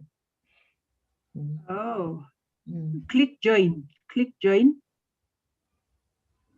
Go to there and then click the button join. Okay, let's see. Let me see if I can get into Any of the others, just click join. but I don't see the word join. On the right hand. Move to. I see move to, but I don't see join, because normally when it's easier when you are the host, but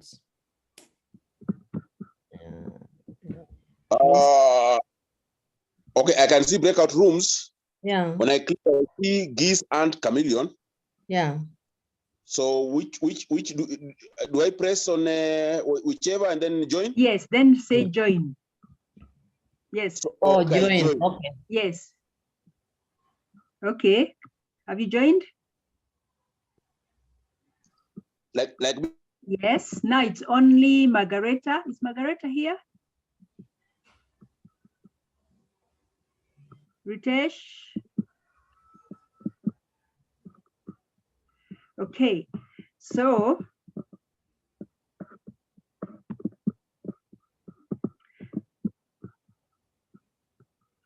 I will go to any of the breakout rooms and just join them and just get the instructions.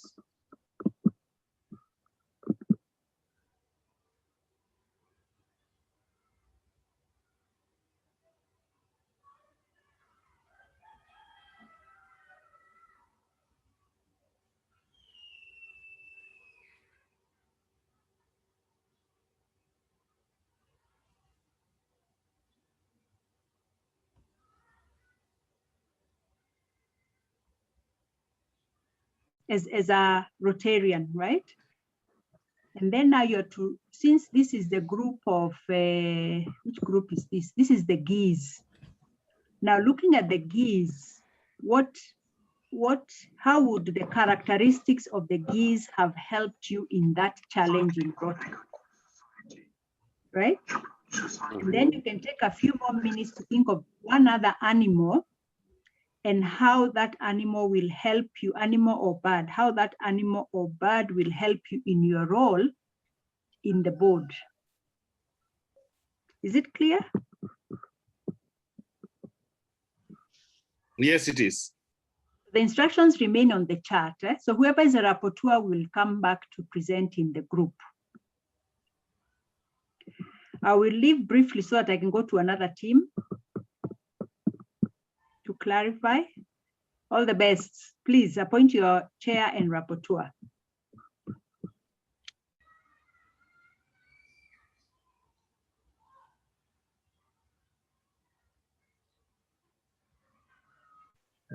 You have any question? The questions are in the chat. Yeah, I can see them. Yes. Okay. My chart has disappeared, so I need the questions Yeah, mine again. too. Mine has also disappeared. Kindly repost. I'm happy to share. I'm happy to share the questions. Please do. Maybe Pipi Sally can post them for us since she's here. Okay, there. Can you see them now? Yes, I can. Yes, we have a facilitator. Is there anything you need to clarify? Because I'm leaving. I want to go to another group to clarify. Is there any question you have? I have all the questions here. Okay, so I'll leave you briefly. I could come back later, but let me go to another team. How much time do we have again? 15 minutes. Wow. Okay, thank you. Yes. Okay, bye. See you shortly. All right, the first question is, what real life challenges have you faced in the past?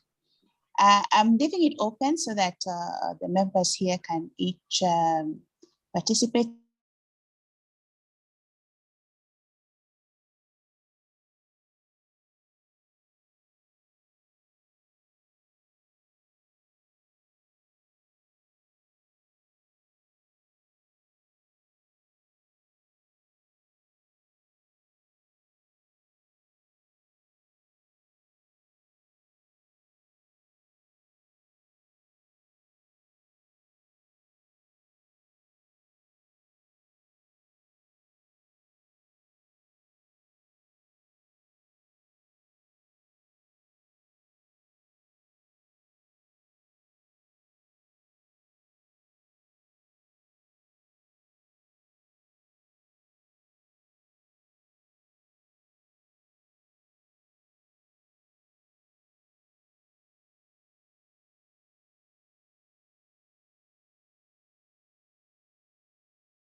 Hello.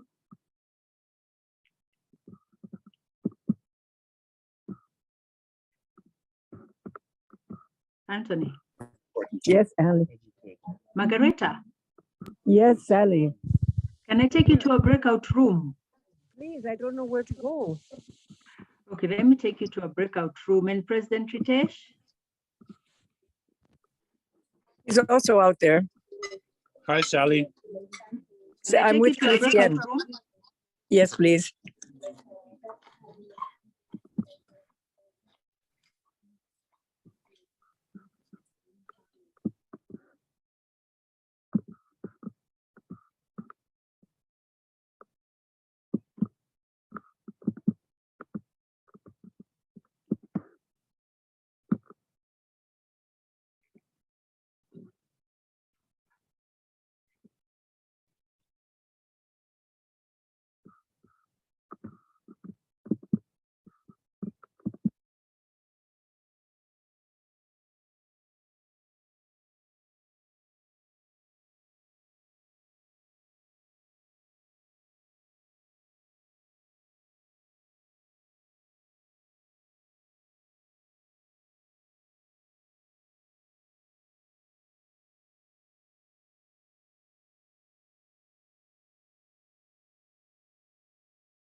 Hey, President Ritesh.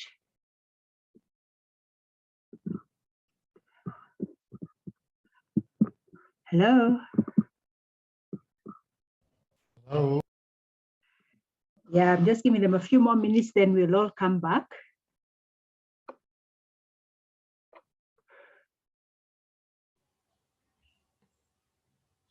In the five more minutes. Right, okay, let me just Yeah. put that. Yeah. Okay.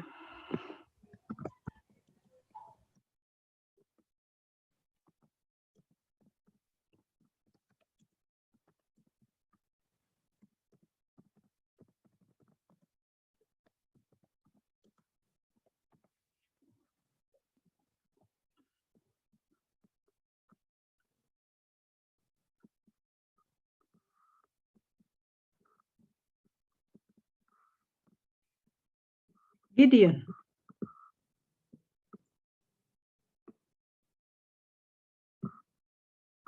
President Gideon.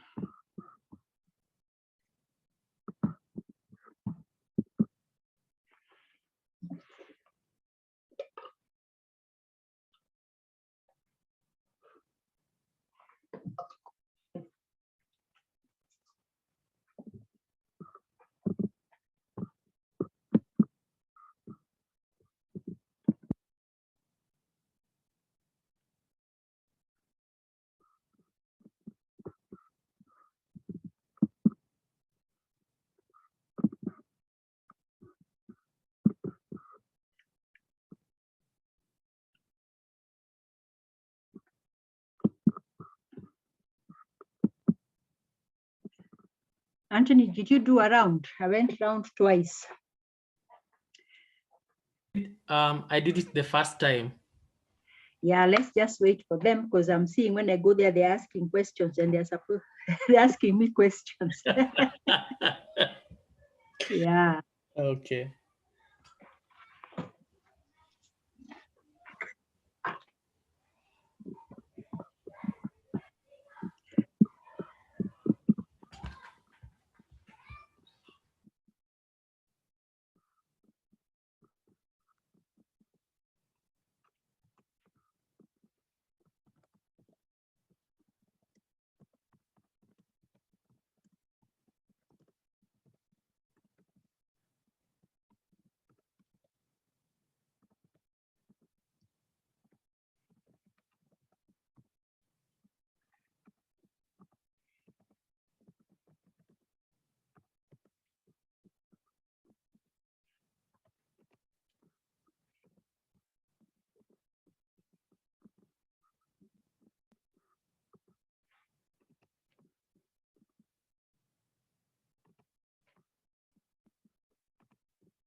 Have you closed, Anton? They're finished. You are called back. Okay, are we all back? Okay, not everybody's back, but I think there are those who are here have finished. Beatrice, your team finished? Yes, we're done. Thank you. Okay, so I'd given them 2 minutes, let them just come up.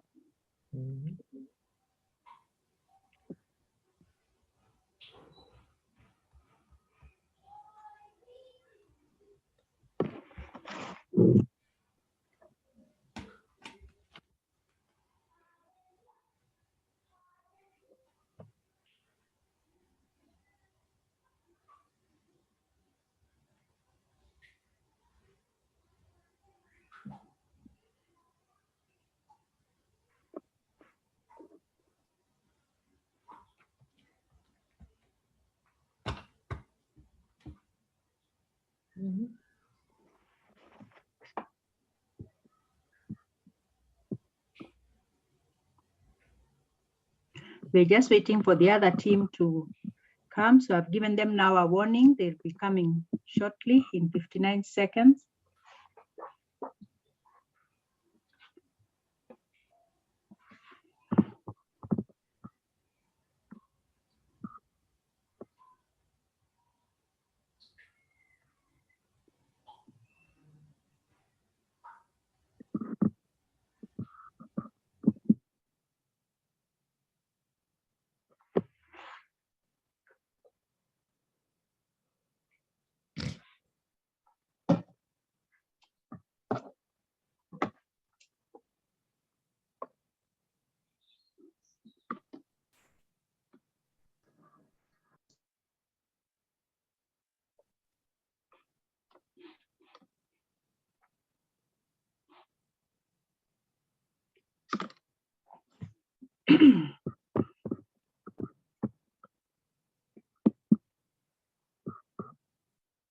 Sally, I'm going to have to leave. I'm going to have to leave our lovely group. But Okay, now we are thank all you so back, much. I think. Oh, really? Yes, thank you. So I didn't take that minute, but Will you forgive me? I'm going to depart. Thank you so much. This is really important. Okay, thank you. Thank you, Sally. Okay, thank you, Margarita. Right, how was the experience? Let's hear from each other. So we had just the geese and the ants. For some reason, the chameleon did not attract anyone. So shall we start with the, Beatrice, what is your team you were in earlier? I was in the ants team and I was the facilitator, and our rapporteur is Nicodemus, I believe. Nicodemus, please present your team. See here.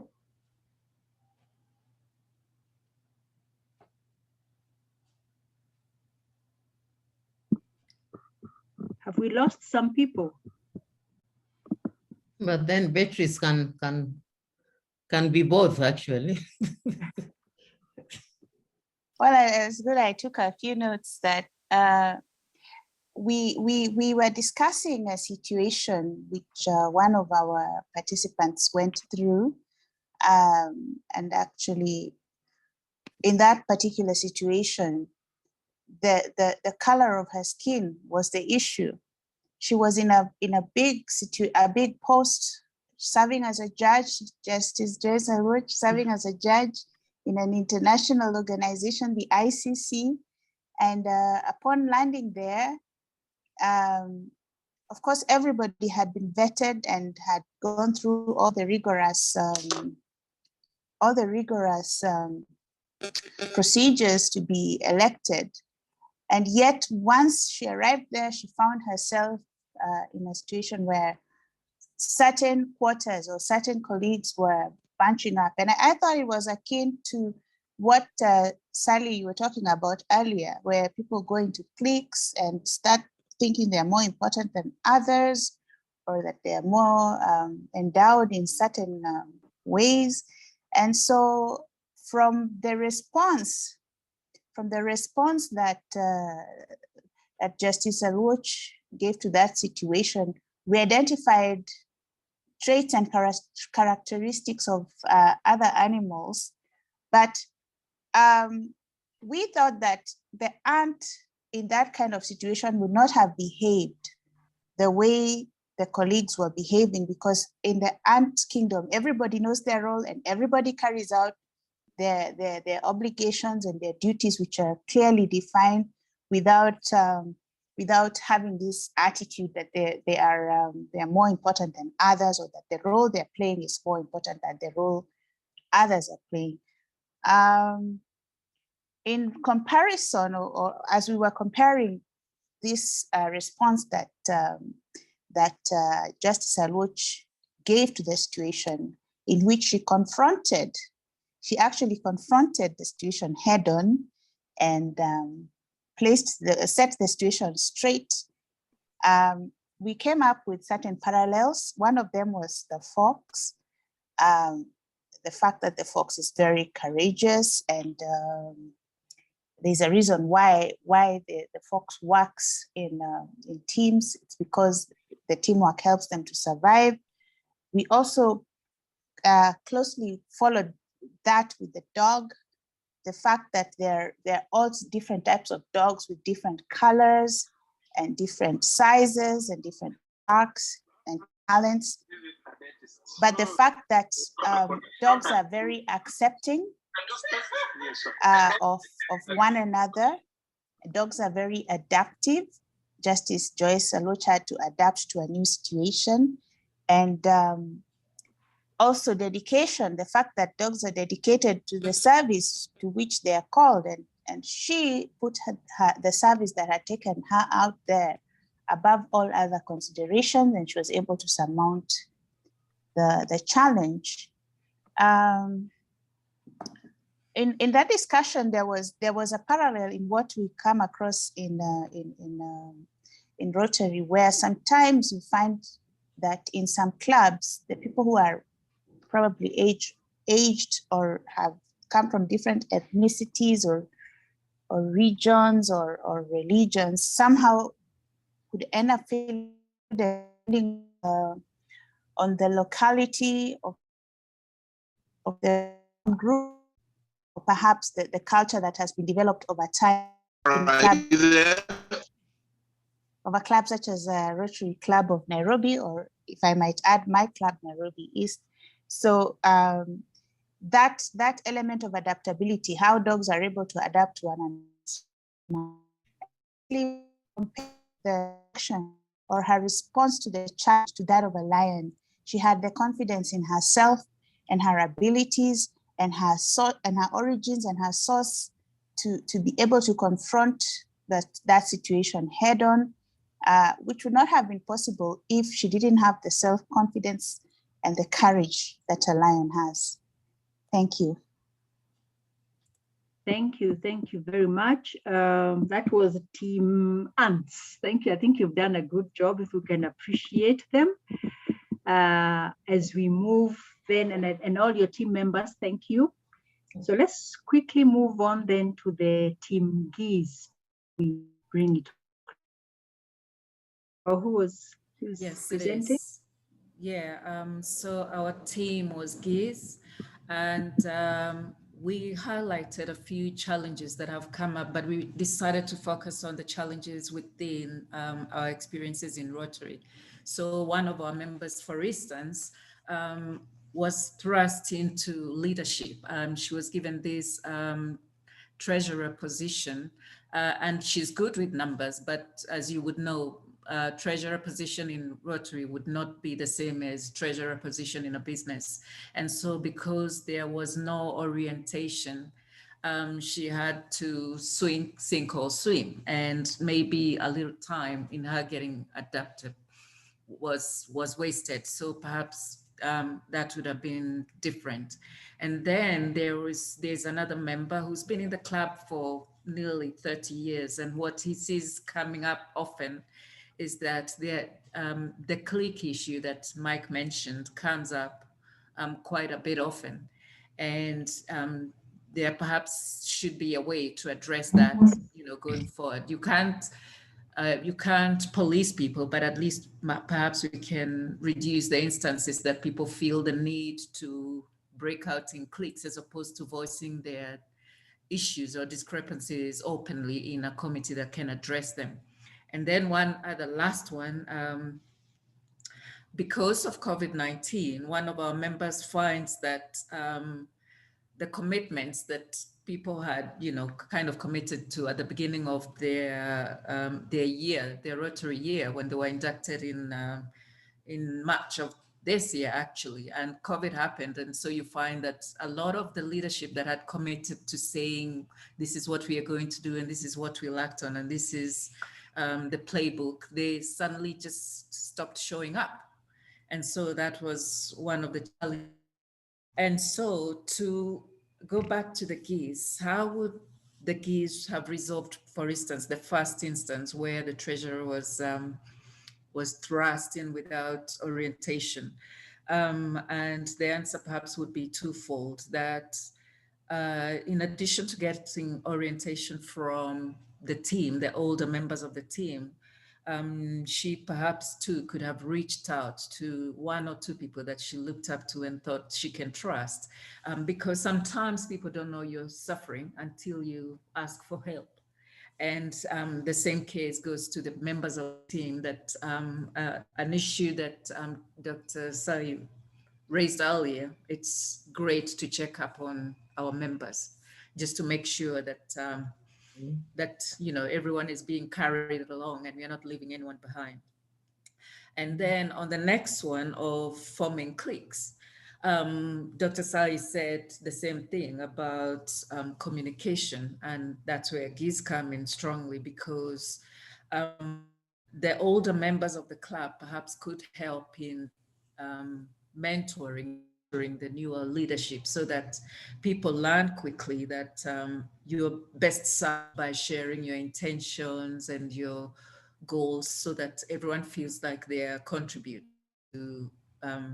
to the agenda, the goal, the whole agenda of Rotary for that year. So in addition to reaching out personally, the older members could also act as mentors and coaches.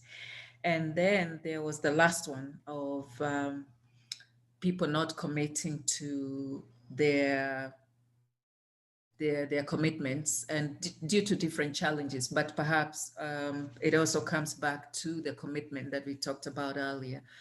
And also Dr. Gidanga gave the bouncing ball scenario, where it's you have, Dr. Gidanga, are you there? He's I can't reach. Yeah, doctor, I'm talking about perhaps the bouncing ball scenario, how we would have used it to resolve the lack of commitment in one of our club members. Do you want to give a view? We were saying that really the bouncing ball sort of description was describing energy levels. And we started by saying, when people are in the orientation phase, which is what is happening now, they're really, really, really driven, where they identify purpose and so on, they build membership and so forth. Then they build trust, and then they fix the goals. If those things are not done well, then we are lost. We are disoriented. We don't create trust and so on. That's what I was just saying. The initial formative, this forming, storming, norming process in order to perform. I think that's what I was. Yeah. And time to the kids, they hold together from the beginning, and they keep switching roles, so that you find no one animal is leading and the rest follow. They keep switching roles. So this would tie in very well with this challenge that they faced when there was lack of energy and commitment. And so we went to question 2, how the other animals might have helped in the situation. And we came up with actually 3 animals, and we said that the dog is very good at the sense of smell. And so for us, the members, it's that when we may not be aware that somebody is suffering, but a dog that is, alert will smell without even being told that perhaps somebody needs to be picked up and so that we can bring them along with us. And that means that we could reach out by phone calls, by asking for a cup of tea. Our club is actually very good at that. So yeah, the dog came in very strongly. Then the other animal that would also have helped in this situation is the giraffe. And it's basically one that sees far ahead from where they are, so that you're not dealing with just the nitty gritties, you're also dealing with the bigger picture. So if you combine that with the dog and the geese, you're in a really good place. And then the last animal that would help wrap it all together is the elephant, because we can't, we have to make use of the older members of the Rotary Club. Their corporate memory will go a long way. Where did they make the best gains? What were the challenges and how did they deal with them? All of that will mean that we don't have to repeat the mistakes of the past, and we can only improve on what, the so is very nurturing. So in doing all of this and bringing the old and the new together, you're making a group that's cohesive. So it all wraps it together to make sure that goal or challenge too big for the incoming board. Thank you. Wow, thank you so much. Let's appreciate that team also. Thank you, Irene and team. Thank you, Dr. Gidanga. And thank you, everyone. The teams, team led by Beatrice, team led by Irene. Thank you all. I see Beatrice, you have a comment or a question? Yes, there's one important point that I forgot to point out, and this came out in our discussion about the dog. And I think it's important to point it out because of that issue of checking up on other members. The point that came out about the dog is that a dog gives love where love is given. And in this kind of pandemic situation, I think that particular lesson really needs to come home, that if we want our members to be dedicated and more committed, then they'll probably just give as good as they get. If we neglect them, then they will also not be too keen to be part of our Rotary team. Thank you. Thank you indeed. We will get what we give. And I hope the exercise was useful, and I hope we can continue using these animals. I'll just flash one slide and then I'll hand over quickly. We shall transition to President Ritesh. So as we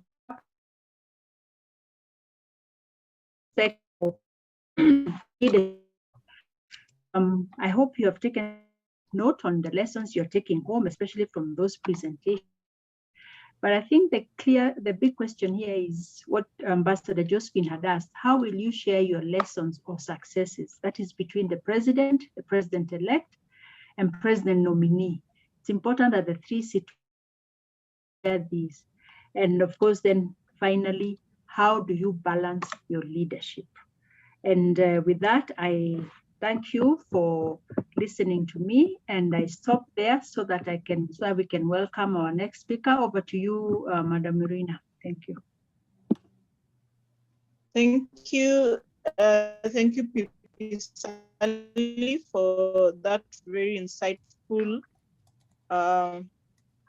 presentation, and thank you for the groups for your participation, President Ritesh. And if we have time left at the end, then we'll welcome some questions and answers. Over to you, President Ritesh. Thank you very much indeed, Rotarian Irina, and welcome to my segment. I actually was thinking, what can I add onto this excellent training which has taken place, because we have had talks on leadership, we have had talks on basically the official aspects of running the club as well.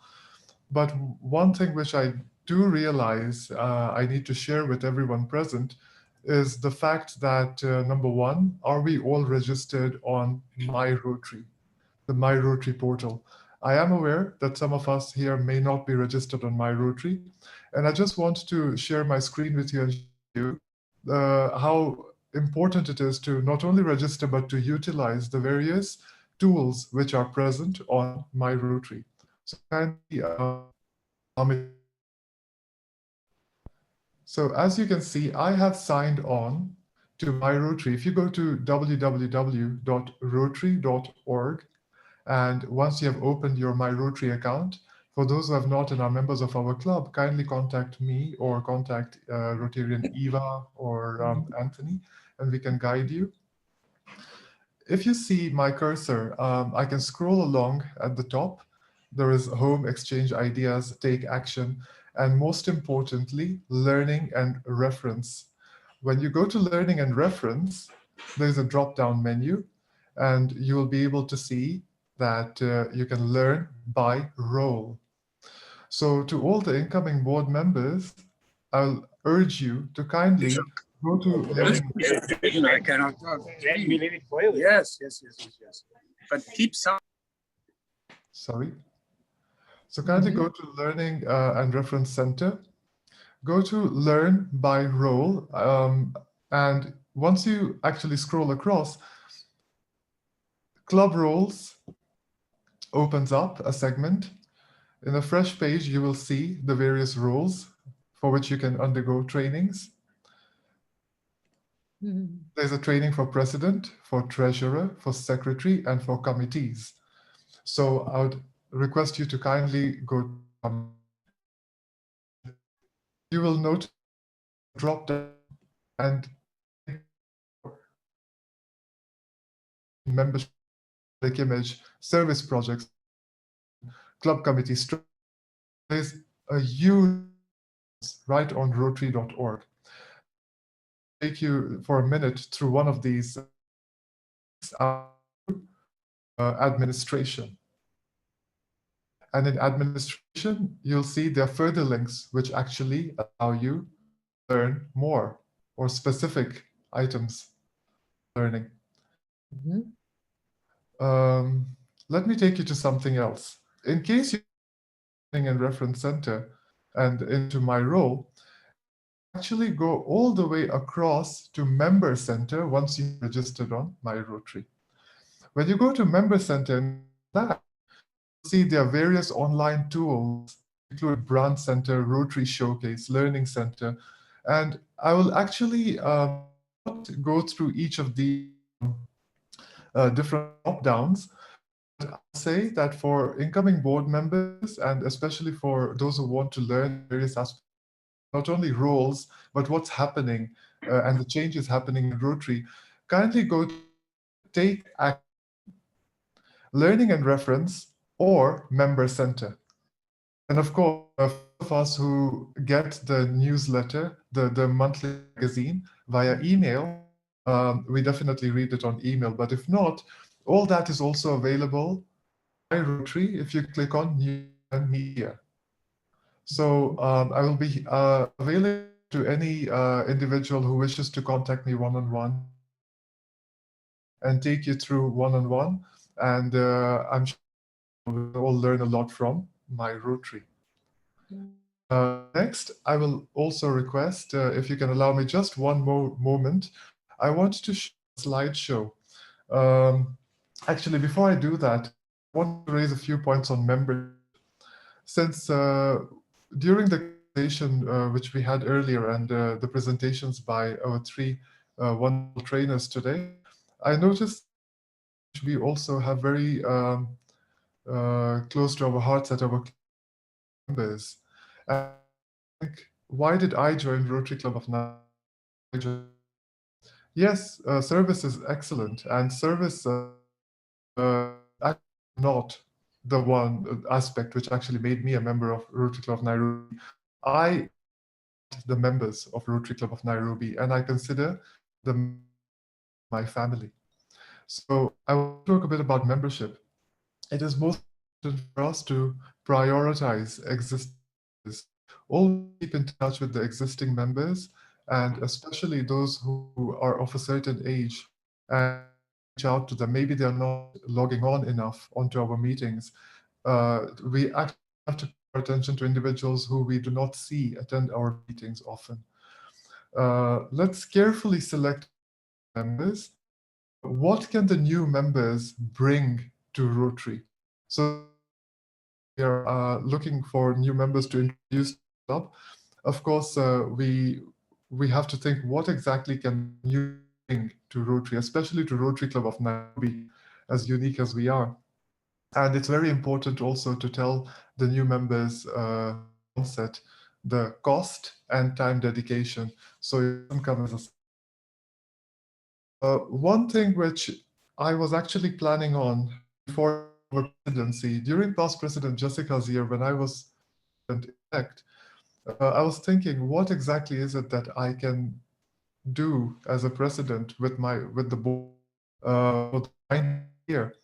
And one thing I wanted to deliver as projects ongoing, and I will request every present on the Rotary Club of Nairobi YouTube channel. We have got talks by the various directors. The community service director's talk is showcasing all the community service projects. The link is on YouTube. I'll share it. International service director has showcased all the projects we have completed, and the projects in place, including the tree plant, sanitation. All these projects have videos, and they're on our YouTube channel. So I will guide you towards those through our chat group. But I would like to show you something, presentation of just photos. And this is because I was thinking that during the night, we want to work is our image and our branding. And allow me a moment.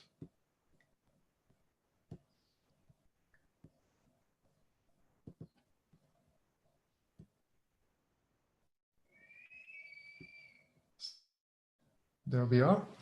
So this is a slideshow to take advantage of the situation which we are in. The pandemic is down. But what I decided to do is if we are going to have virtual meetings, how exactly can we make them interesting for all our members? And for those of us who are not Zoom heavy, the best other alternative was actually to record the meeting, upload YouTube, and personally send those YouTube links to those members who cannot join us. So we have a series of very interesting speakers, including Rotary National President. And I'll just take you through some slides just to recollect the speakers we've had this year. The reason I'm is because if I was requested to talk about my wish for the incoming board, and I can start by showing what has happened during and would only wish that we can build on this. So here's a series of speakers we've had this year to engage our members. And in all this, branding has been central. So the Rotary Club of Nairobi brand has been cemented during the 90th year. And I can only wish and make it even stronger.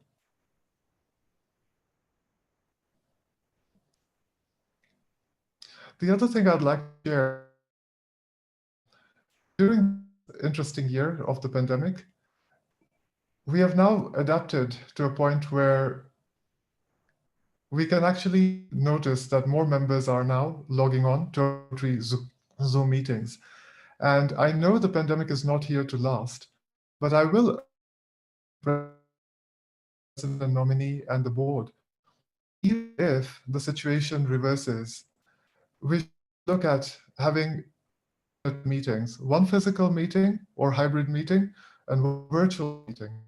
Because you will notice that many members who had in the past complained about coming to Lyco Regency or other destinations can now actually log on at the tap of a finger.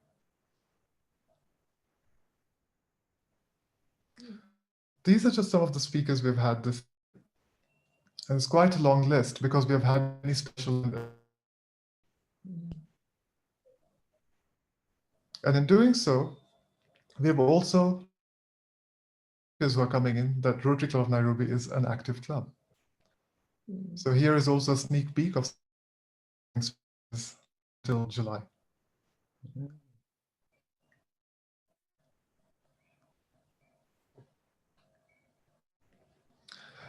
We've had collaborations with Standard, Nation Media, Daily, The Star, Article Weekly, NBCC featured us on their websites, partnerships with Radio 44, Radio partnership with Radio Africa, and multiple other partnerships during this year. And I can only hope that we further cement our identity as Rotary Club of Nairobi.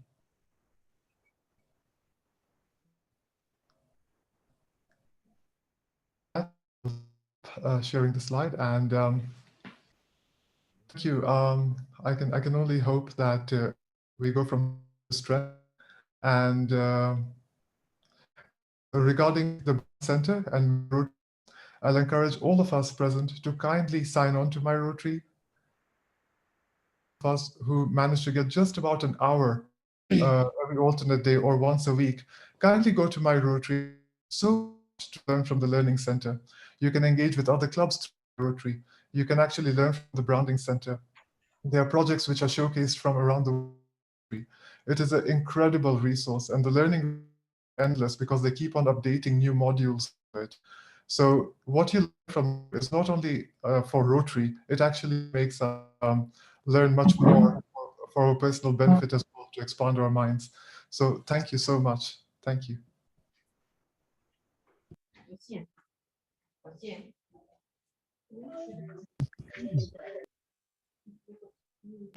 Okay, thank you, President Ritesh. Sorry for the background noise. I think we are right on time. And at this juncture, I'd like to invite Rotarian Sylvia to give a vote of thanks. She's from RC at the River, at least one who's not from RCN. And then after that, I'll give a chance to President-elect Gideon to give a vote of thanks to the participants and our visitor to close the meeting. Thank you. Sylvia. Thank you for the opportunity, Arena. I want to first start by apologizing regarding my background noise. It's because I'm hosting and their children. As you had tasked me to give a vote of thanks, I'd like to really appreciate the presenters who gave their time today to present on leadership. For us, we are a club, so we are learning a lot from the team, and powerful speakers like IPP Ritesh, PP Michael, and PP Sally and PP David. Thank you for your wisdom. Thank you for your encouragement to present. We do really appreciate your time. Back to you, Rotarian Arena. Okay, thank you, Rotarian Sylvia. Now to Gideon to close the meeting. Thank you. Thank you, Rina. I think I'll start by you and thanking you. I think you're special. Our guests, what a resource we have within our grasp. Mike, I think for the effort, just talk to us from your hospital bed. Is surely service above self. David Gidanga, I think you'll need to share your slides so that we can go through again and revise. PP Sally, I think organizational skills, I look forward to them helping us in this coming year. President Ritesh, I don't know whether we'll maintain the momentum. The board is here. It has listened to you. And yes, 90th was a great year. And 91st must be greater for one simple reason. We're only 9 years shy of our centennial celebrations. So being this the first year of the countdown to this decade, this board is left with no choice but to build on, if not exceed, what we have achieved. Our young Rotary clubs, Sipin Jockey, this resource is available to Athi River. Just talk to them. Like PDG, Yusuf users used to tell us often, users or losers. These resources are available. Beatrice, Embakasi, Nairobi North, North is big. As was celebrating 90 years, Nairobi North was celebrating 50. So these are the clubs would be our great grandchildren. And we are grateful we could and discuss. Rotary, I think, is an open club. I remember going to Stuttgart at one time, and I went to a Rotary Club meeting in Rome. That's because from the final meeting and